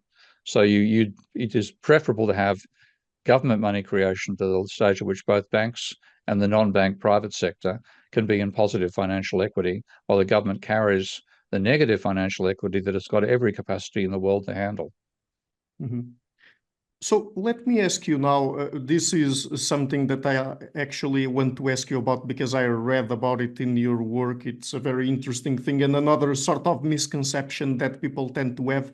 What is GDP exactly? When people refer to GDP, what goes attached to it in terms of, I mean, what generates GDP, let's say? It's fundamentally adding up all the flows of goods and services in an economy over a year. And therefore, it's anything newly produced and newly sold. It's not houses, existing houses. The sale of an existing house does not add to GDP. So then it's the flow of new goods and services coming out of the productive facilities of an economy over a year. And the only way you can add them up is by the money value. Now, that therefore means you have, you're adding, microphones to coffee cups. Okay, so it's a very lumpy aggregation of very different things.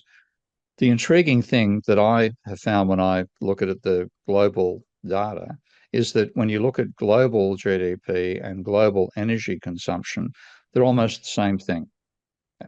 Fundamentally, what GDP is energy, which we find in the universe for free. Fundamentally, we didn't create the oil and gas and uranium and sunlight that we find in the universe. It's just there. We take advantage of it, and we then transform it to a more useful form. So, wind outside from the environment becomes heating inside your house, that sort of thing. So you take energy in one form and convert it to another one. You must have losses. That's where the laws of thermodynamics come in. So you lose energy in that process, or you have energy which is no longer available for use. But useful, converting free energy, free inverted since we didn't create it, to useful work is what creates GDP. And the fit between two is almost like a glove. So fundamentally, even though GDP is a horrible aggregate of things which are very different, microphones and coffee cups, at the aggregate level of production, what you find is that fundamentally GDP measures the amount of energy we've turned into useful work for ourselves. But is it the case that at least the way that governments and other institutions tend to account for GDP would also include, I don't know, perhaps money that is not attached to things that are actually valuable or productive? I don't know. Oh, there's a lot of, we produce garbage. No two ways about it. And we overprice, like a Louis Vuitton handbag. I don't think it's cost, a handbag costs more than my computer. And I've seen enough of those because my wife likes buying handbags. It's pretty insane. So we put a huge price on things with no value, and that is a fundamental problem. And the more elite consumption we have, the more that tends to happen.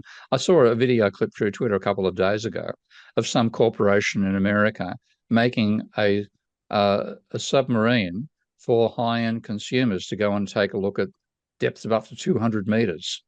It's a great piece of technology, but it's designed for an uber wealthy can afford a fortune to go in a submersible vehicle, which is also apparently it's a high-speed boat as well as a submarine. I think it's even a plane. This crazy combination.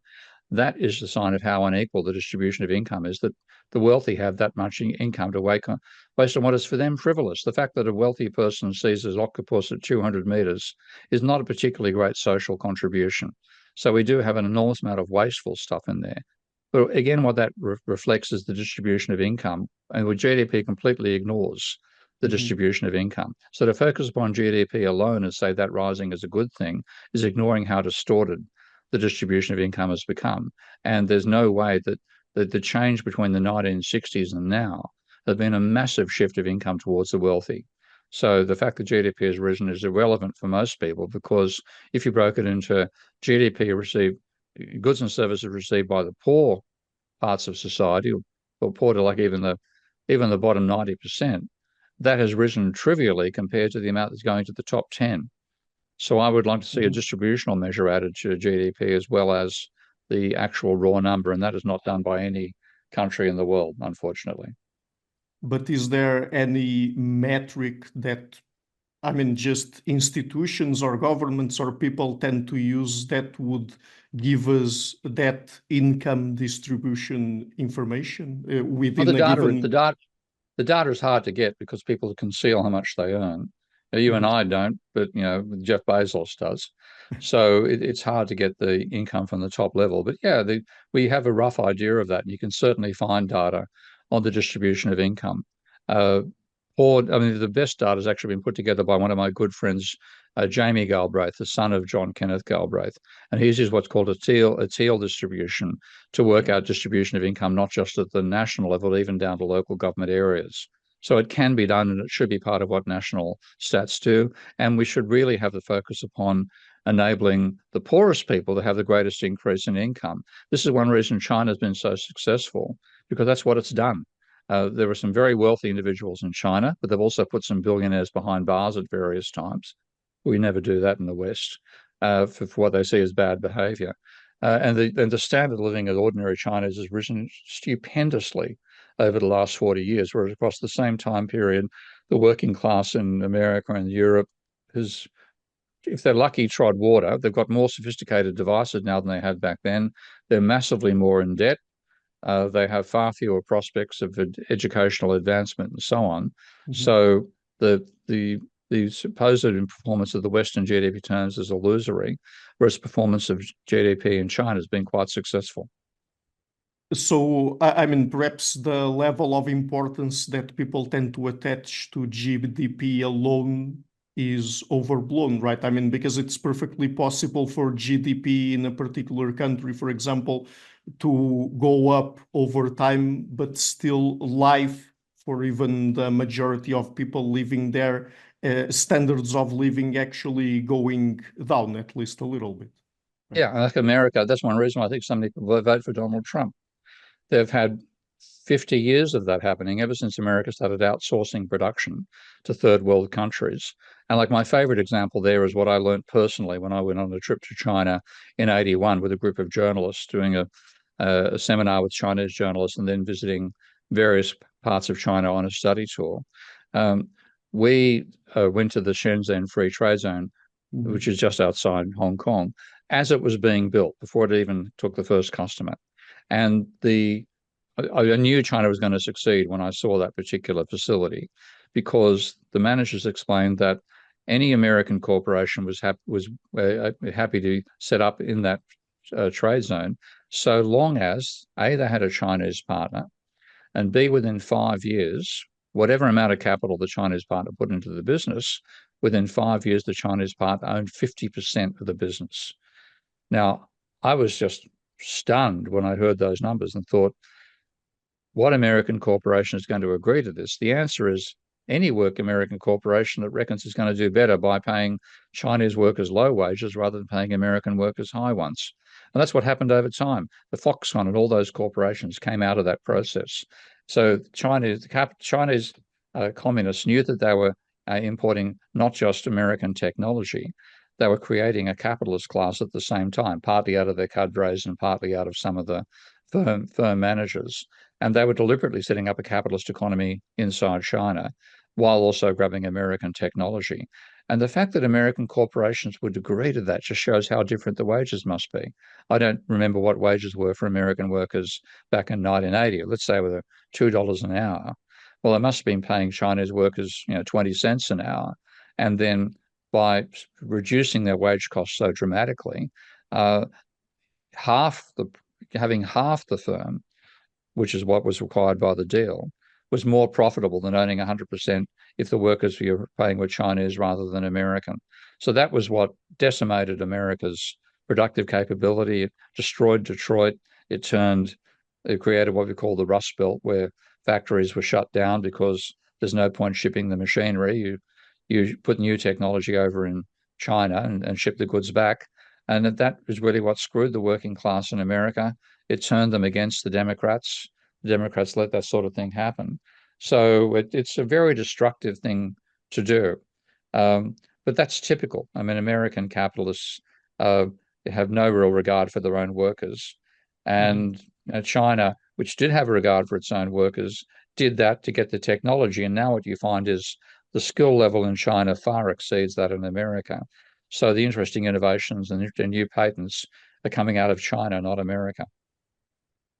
So, in a way related to what you just explained there, could you tell us about this concept that you use in your work, financial capitalism? What does that mean? It fundamentally means that banks and non-bank financial institutions, superannuation firms, insurance, or real estate, et cetera. There's actually a division of the American statistics called FIRE, Finance, Insurance, and Real Estate. And when Copeland put the tables together, the national income and production accounts way back in the 40s and 50s, he just basically said, well, we can measure the output of the manufacturing sector. They sell goods with a price attached to them. So we can work out what the output is of those sectors. What about the finance sector? What are they selling? Well, they're selling a service, often extra levels of debt. You can't record the increase in debt as the output. So the way the output of the FIRE sector was measured was by adding up the wages and profits. as if those wages and profits were equivalent to wages and profits in the finance in the industrial sector.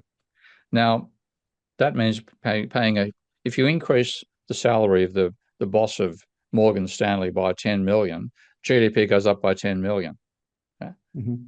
Very different to if you have General Motors producing more cars are produced, $10 million extra output turns up as goods and services circulating in the economy.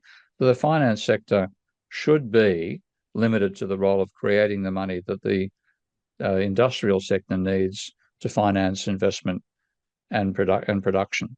And that used to be the case after the Second World War, because the Great Depression and the Second World War was such a huge shock to the system that the emphasis became on making sure the workers, the ones who had often fought the wars, came back and had a decent lifestyle, a decent standard of living.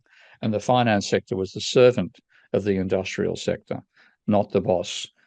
As the level of private debt rose over time, and we focus more upon financial speculation rather than industrial production, you get the finance sector being the boss and the industrial sector being the servant. And that is a recipe to disaster, because as Marx himself said a century ago, a century beforehand, this crowd knows nothing about production and should have nothing to do with it. So you get a corrupted system coming out when the financial sector dominates. And even though I think the financial sector is massively important in a capitalist economy, if you don't understand it, you don't understand capitalism. At the same time, I want to limit the power of the financial sector and give the industrial sector front billing, because the one thing which you can really say defends capitalism against all other social systems is the level of innovation it causes in production. And that innovation comes out of engineers and the competitive pressures in a real market. And those competitive pressures are what give us the change in technology we've seen over time. And that is the positive benefit of capitalism. When you give it to the financial sector, they find different ways to entice us to take out debt. They're not doing anything. They're actually more, after a certain stage, they're more vampires than they are blood donors. So I might be putting this into simplistic terms and perhaps a little bit, I don't know, misleading, but it seems to me then that financial capitalism is pretty much about trying to generate money from money instead of having money attached to actually the creation of valuable things, goods, services, and other things like that.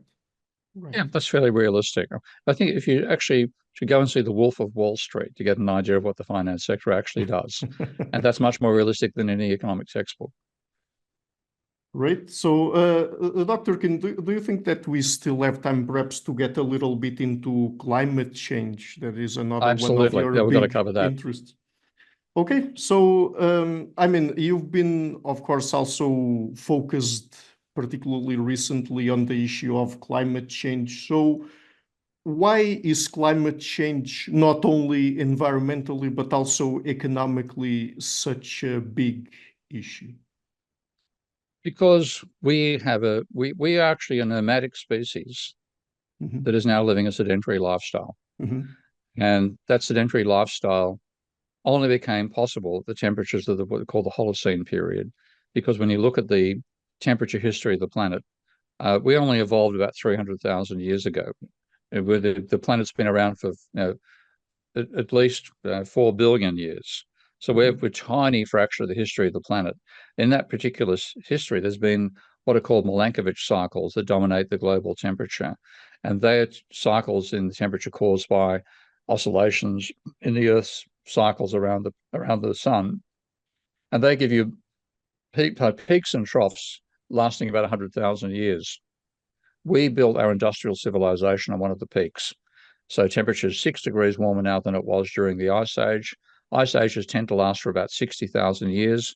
Interglacials, which is what we're in right now, last for about 40,000 years, where there's a sort of 15,000 years of rising, 15,000 years of falling. And at the turnover point, you've got about 10,000 years of stability. So we built our entire system on that 10,000 year peak. Now, if we hadn't started pumping carbon dioxide into the atmosphere, we'd be falling back down into another ice age. And that you can see that in the data. The peak period for global temperatures was about 4,000 years ago. It's been getting cooler ever since 4,000 years ago through the natural cycle. About 250 years ago, we started pumping carbon dioxide out, and that has meant a rise in temperature, which is an increase in temperature 30 times faster than the fall in temperature caused by the maximum rate of decline in the Milankovitch cycle going back down into another ice age. That the infrastructure we built, everything we've built to enable us to have industrial production and industrial agriculture and so on, relied upon a temperature range of about plus or minus 1 degree around that Holocene average. We are now 1.5 degrees above that average and increasing a factor of 30. Our infrastructure will not cope. And we're now starting to see the beginning signs of that with some of the catastrophic storms we're seeing. Anybody wants to argue that, you know, Swiss Alps have always been washed away during a storm.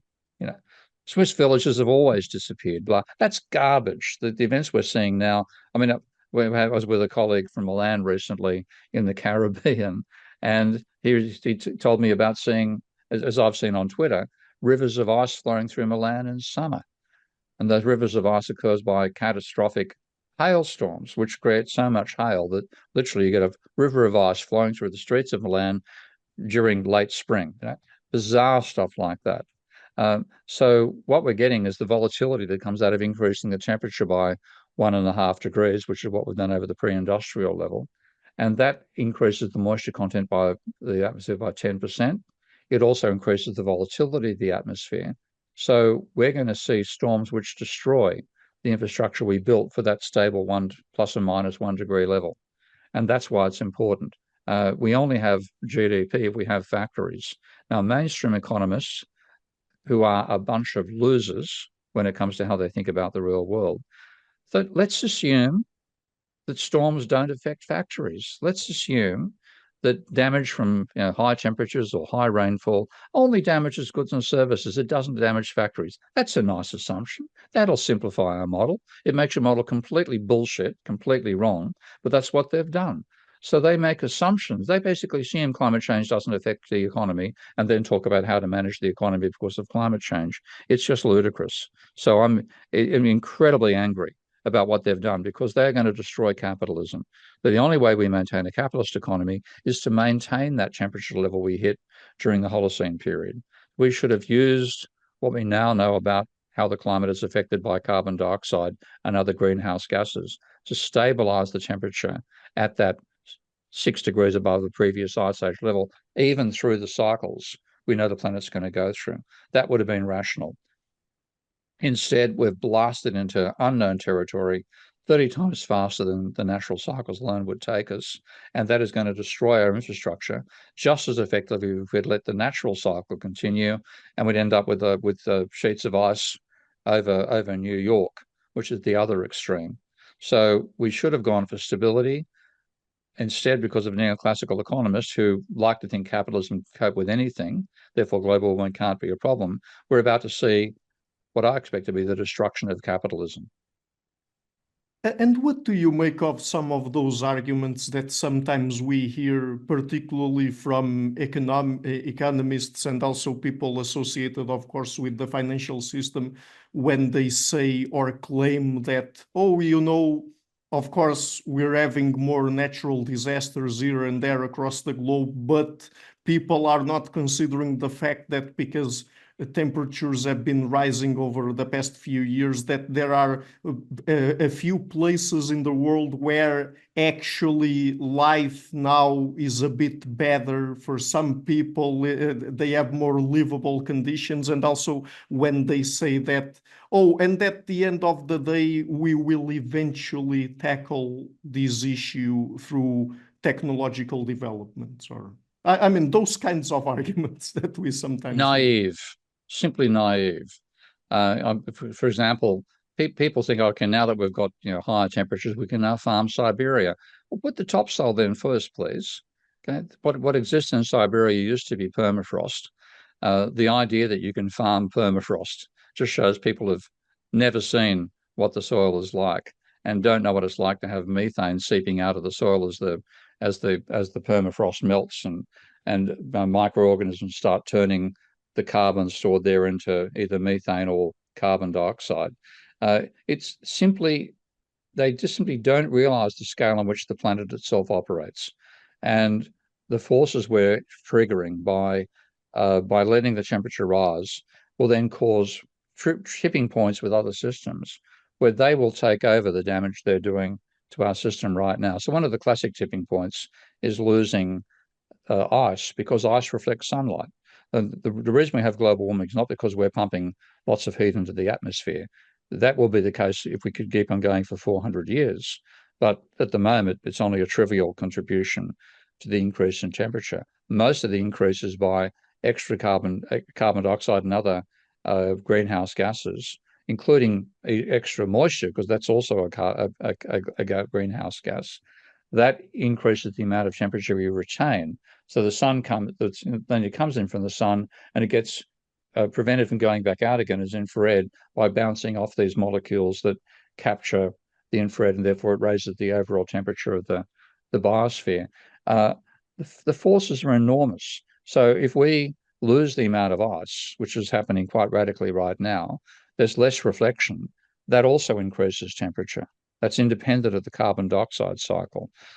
If we then loosen up the permafrost and even worse, ocean methane hydrates, the amount of carbon there is in the permafrost is apparently 2 or 3 times what we've already put into the atmosphere.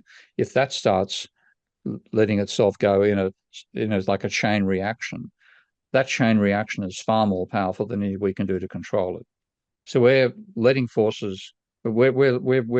loose forces that we have no conception of their scale and no capacity to control.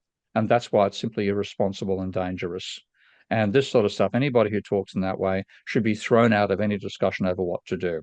But unfortunately, because economists are taken seriously, people believe they know what they're talking about, and they think that economists are taking what scientists have said and put it into economic terms. Nothing could be further from the truth. I have read every paper that economists have written on the total cost of climate change, and hundreds of other papers by economists. And I've read 2 or 3 times as many papers by scientists. And not one of the papers by economists makes assumptions that any scientist would accept about what climate change does to the global system. So economists have bullshitted their way because they really didn't want to understand this issue. They simply wanted a way to say it doesn't matter. And they've made up their own numbers to say that it doesn't matter. The numbers have got nothing to do with the physical real world, and we're likely seeing the collapse of their predictions happening this year and going forward. The damage that global warming will do to our productive apparatus is far, far greater than economists have misled us into believing. So the financial system, which has taken their advice seriously, is likely to have a serious collapse, a Minsky moment, once people realize just how wrong these predictions are. And we're going to destroy our productive capability at the same time. It'll be a struggle to hang on to what we call civilization. And that's what we should be thinking about. We are destroying our capacity to have the civilization we call capitalism. Mm-hmm. So also, I would like to have your reaction to another kind of argument that we hear very frequently from economists and other people like that. This is probably even more common than the other kinds of arguments I mentioned before. I mean, when they say that to tackle climate change, it would imply slowing down economic growth in a way that would have even worse consequences than the consequences of climate change itself. And so it would be better to just, I mean, basically, for the most part, keep things running and having higher levels of economic growth, even if we contribute to raising global temperatures even more. I mean, does that make any sense at all? None whatsoever. Can I use French? They're fucking idiots. Okay, this is stupid stuff that should never have been allowed into policy discussion. And I say they're fucking idiots because when you look at how they've tried to calibrate this stuff, they'll make assumptions like Nordhaus did initially, that a roof will protect you from climate change. He didn't put it quite that stupidly. He wrote, economic activity, most economic activity takes even carefully controlled environments which will be negligibly affected by climate change. Now, his definition of carefully controlled environments, and we first put that phrase out in a 1991 paper, was all of manufacturing, all of wholesale and retail services, all of the government sector, all of finance and insurance, and most of real estate, and some transportation as well. And he said that 87% of the economy would be negligibly affected by climate change. And he included mining. He literally had mining as an industry which would be negligibly affected by climate change, and a total of 87%. Now, sometime later, somebody must have tapped him on the shoulder and said, "Oh, William, there is open cut mining, mate, as well as underground mining." So in a 1993 paper, he then revised it and said underground mining would be unaffected, and he reduced the figure from 87 to 85%. Now that shows he basically thinks to be exposed to climate change, you have to be exposed to the weather, which is why I say he's assuming a roof will protect you from climate change. Tell that to anybody in the Swiss villages that just got wiped out a couple of days ago by avalanches caused by excess rainfall. Tell that to anybody in Houston whose skyscrapers had their windows smashed by tornadoes that went through about 4 or 5 weeks ago. And tell it to people in Taiwan. I had to shut down semiconductor plants because the water got too hot to be able to be used for some of the cooling processes. So the whole idea that a roof will protect you from climate change shows how caught up they are in a blackboard view of the world or a whiteboard view of the world, where you put, GDP is a function of labor and capital, and everything happens inside the brackets of the function. But like in the real world, even if it were true that a roof would protect you from climate change, you've still got to put goods and services on a road to go to another factory to get them worked over. If the road gets washed away by a storm, which happened in Vancouver a couple of years ago, you can't use the road anymore. Okay, yeah. So there's no such thing as a carefully controlled environment. There's an environment set up for the existing environmental conditions inside a closed facility, but they change those environmental facilities and the air conditioning parameters of the factory won't work anymore. The roads won't work. The machines will be destroyed and flooded out, et cetera, et cetera. The naivety of these assumptions is simply breathtaking. And when I look at it, the only reason this shit got published is because other economists refereed it, and they're equally stupid and clueless about what climate change is and what climate change means. So when people finally look at this, as I only did, unfortunately, just 5 years ago, when I finally read this nonsense, I realized none of this stuff should have been published. Only because economics itself is such a crippled discipline was garbage like this ever allowed into print. And the trouble is that people outside academia think refereeing means only quality work gets published. That applies in some sciences, in genuine sciences, but in economics, refereeing means this was approved by other people who believe the market system is the best of all possible systems, and also reject any challenge that says we're still setting loose forces which might wipe out our system. So it's garbage, should never have been published.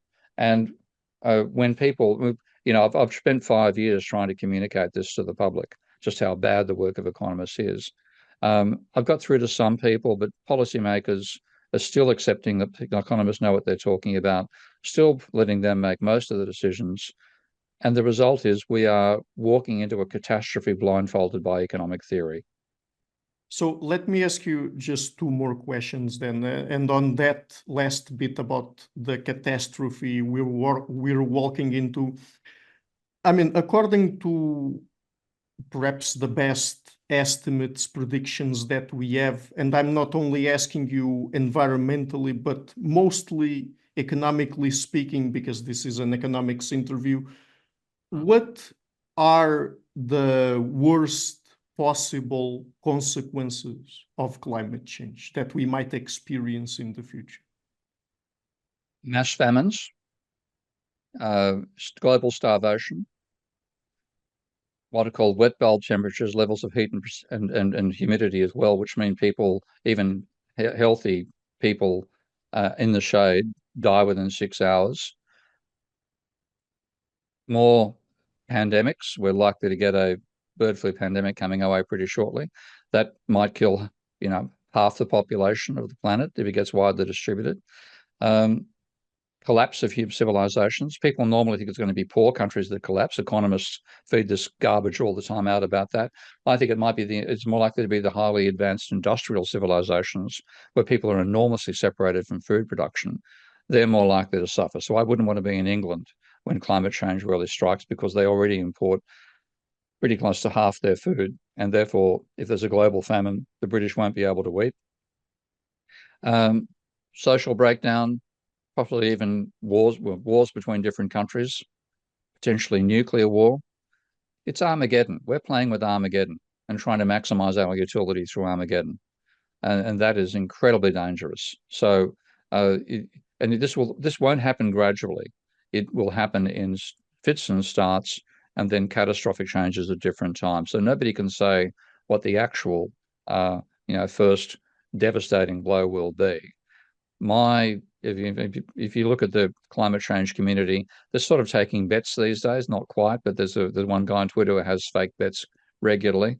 And, what's it going to be? Global famine, global pandemic, wet bulb catastrophes, superstorms. What's going to be the thing that wakes people up? And I pretty much put my chips down on the global famine front, because if we had like one day of extreme temperatures over Iowa with low levels of humidity, that can actually burn the crop in situ. So suddenly you've got enough food to feed 1 billion people, and then one day later you've got enough to feed 1 million people. Or you can have hailstorms that wipe out it, or you can have hurricanes and tornadoes passing through and destroying the crop. All this, we have no idea how nature is going to smash us in the face. We just know that it's going to smash us in the face. And to say we can all put it off and do it later shows they have no concept of the level of forces that are involved in this. And they're trivializing the issue we face, and they should not be allowed anywhere near policy. So it's a very strong possibility that civilization as we know it nowadays might completely collapse. Will completely collapse. I mean, you get a range of opinion. Michael Mann is still pushing the argument that we can all do it by 2050, which is true, sort of, if we actually treat the issue as seriously as it deserves to be treated. But because economists have created these completely misleading ideas about the damage we face, people have been doing trivial actions about it. And the rate of increase of carbon dioxide pretty much fits a perfect exponential curve from 1750 forward. All the policy we've done is done bugger all to change how fast we're adding carbon dioxide to the atmosphere. Something like about 15% of the population, even including some intelligent people like Richard Werner, I mentioned earlier, believe myths about climate change, believe that carbon dioxide doesn't cause anything, and that it's actually good for us, carbon dioxide is plant food, yada, yada, yada. All this sort of stuff just means people who should be allowed nowhere near a chemistry lab or a physics lab are making decisions about chemistry and physics about which they know nothing. And this is the real dilemma. The people who know what they're talking about aren't being listened to. And that's why seeing climate scientists like Peter Kalmus locking himself to the door of Shell and gluing themselves to glass windows to make a point about it, where Scientific Rebellion, there's Joint Extinction Rebellion, and so on. They're aware of the forces we're unleashing, and they're terrified. Now, the thing is, if the experts are terrified and the amateurs are complacent, then it's vitally important you have the experts at the wheel of the ship, not the amateurs. Who do we have? The amateurs. Mm-hmm. So let me ask you just one last question to perhaps try to end on a more positive note. I mean, I'm not sure to what extent you are able to be optimistic in this sort of circumstances and looking at how we keep doing things. But from an economics perspective, what would you say would possibly be some of the best solutions to help tackle climate change? We have to treat it like World War II, at the very minimum.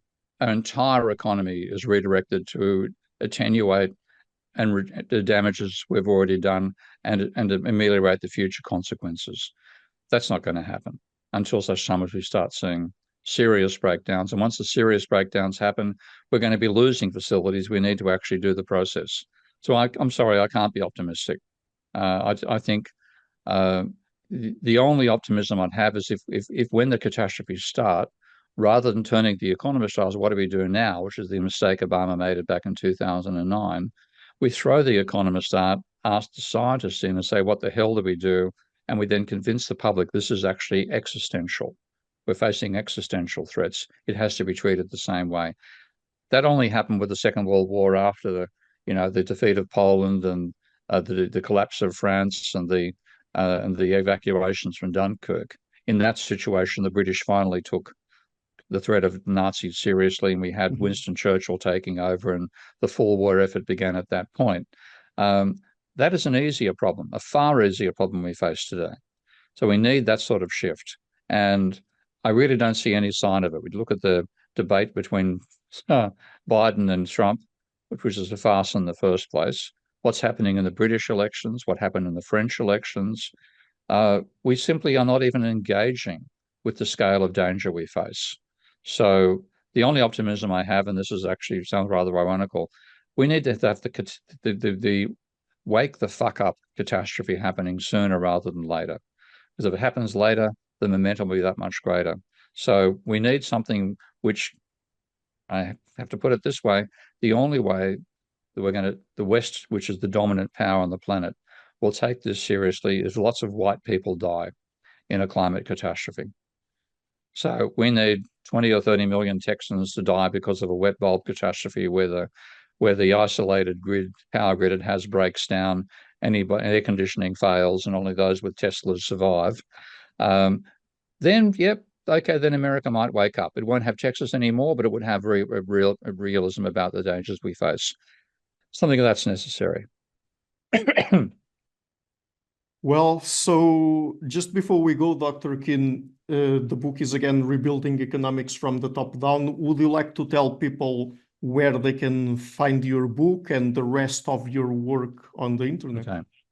That book is still in process of being published by a Hungarian company. So I got the okay to publish extracts from it on my Patreon and Substack pages. So people go to www.patreon.com/ProfSteveKeen or profstevekeen.substack.com. They'll find extracts from the book in those sites. I've also just signed a contract with Polity Books, which I'll hopefully finish by March of next year and hopefully come out in July. And the working title of that book is How Economics Will Destroy Capitalism. And that will give the same sort of arguments I give from economics to the top down, but basically reverse the direction. So in economics from the top down, I go through all the flaws in economic theory and then finish off with the garbage they've written on climate change. With this other book, I'm going to start with the garbage on climate change, and then for people who've never read economics before, the question will be, how on earth was this stuff ever published? Then after that point, I'll go through and explain how delusional economics is in general and how it led to these critical delusions over climate change. So Patreon and Substack, that's the main answer. Yeah, I'm leaving links to that in the description of the interview. And Dr. Kin, thank you so much for the fascinating conversation. I really loved it. So thank you for taking the time to do this. You're welcome. Thank you. Hi guys, thank you for watching this interview until the end. If you liked it, please share it, leave a like and hit the subscription button. This show is brought to you by Enlights, learning and development done differently. Check their website at enlights.com, and also please consider supporting the show on Patreon or PayPal. I would also like to give a huge thank you to my main patrons and PayPal supporters: Per Ergo Larsen, Jerry Muller, Hans Fredrik Sundo, Bernardo Seixas, Olaf Alex, Adam Kessel, Matthew Whittingbird, Arno Wolf, Tim Hollis, Eric Alenia, John Connors, Philip Forrest Connolly, Dan Demetri, Robert Windiger, Rui Inácio, Zup, Marco Neves, Colin Holbrook, Phil Kavanagh, Mikkel Stormir, Samuel André, Francis Fortiago Nunes, Fergal Kossen, Hal Herzog, Nuno Machado, Jonathan Labyrinth, João Linhares, Stantantia, Samuel Correia, Eric Hines, Mark Smith, João Eira, Tom Hummel, Sardas France, David Sloan Wilson, Yacila Dez Araújo, Romain Roach, Diego Londonho Correia, Yannick Punter, Adana Rusmani, Charlotte Bliss, Nicole Barbaro, Adam Hunt, Pavlo Stasevski, Nelek Baka, Madison, Gary G. Alman, Sam Afzal, Adrian Yeager, Paul Tolentino, João Barbosa, Julian Price, Edward Hall, Edin Bronner, Douglas Fry, Franca Bortolotti, Gabriel Pontes Cortez, Ursula Litsky, Scott, Zachary Fish, Tim Duffy, Sonny Smith, John Wiseman, Daniel Friedman, William Buckner, Paul George Arnaud, Luke Loaki, Georgios Theophanes, Chris Williamson, Peter Wolozin, David Williams, Diogo Costa, Anton Erickson, Charles Murray, Alex Shaw, Maury Martinez, Coralie Chevalier, Bangalore Atheists, Larry Dealey Jr., Old Erringbone, Sterry, Michael Bailey, Dan Sperber, Robert Grassi, Igor N., Jeff McMahon, Jake Zool, Barnabas Radix, Mark Campbell, Thomas Dovner, Luke Nissen, Chris Story, Kimberly Johnson, Benjamin Galbert, Jessica Nowicki, Linda Brandon, Nicholas Carlson, Ismail Benzliman, George Coriatis, Valentin Steinman, Per Crowley, Kate Van Goller, Alexander Hubbard, Liam Dunaway, BR, Masood Ali Mohammadi, Perpendicular, Jonas Hertner, Ursula Goodenough, Gregory Hastings, David Pinsoff, Sean Nelson, Mike Lavigne, and Dios Necht. A special thanks to my producers, Isar Webb, Jim Frank, Lucas Stafiniak, Tom Vanagdam, Bernard Ugnik, Curtis Dixon, Benedict Mueller, Thomas Trumbull, Catherine and Patrick Tobin, John Carlo Montenegro, Alnick Ortiz, and Nick Golden, and to my executive producers, Matthew Lavender, Sergio Quadriano, Bogdan Kanivets, and Rosie. Thank you for all.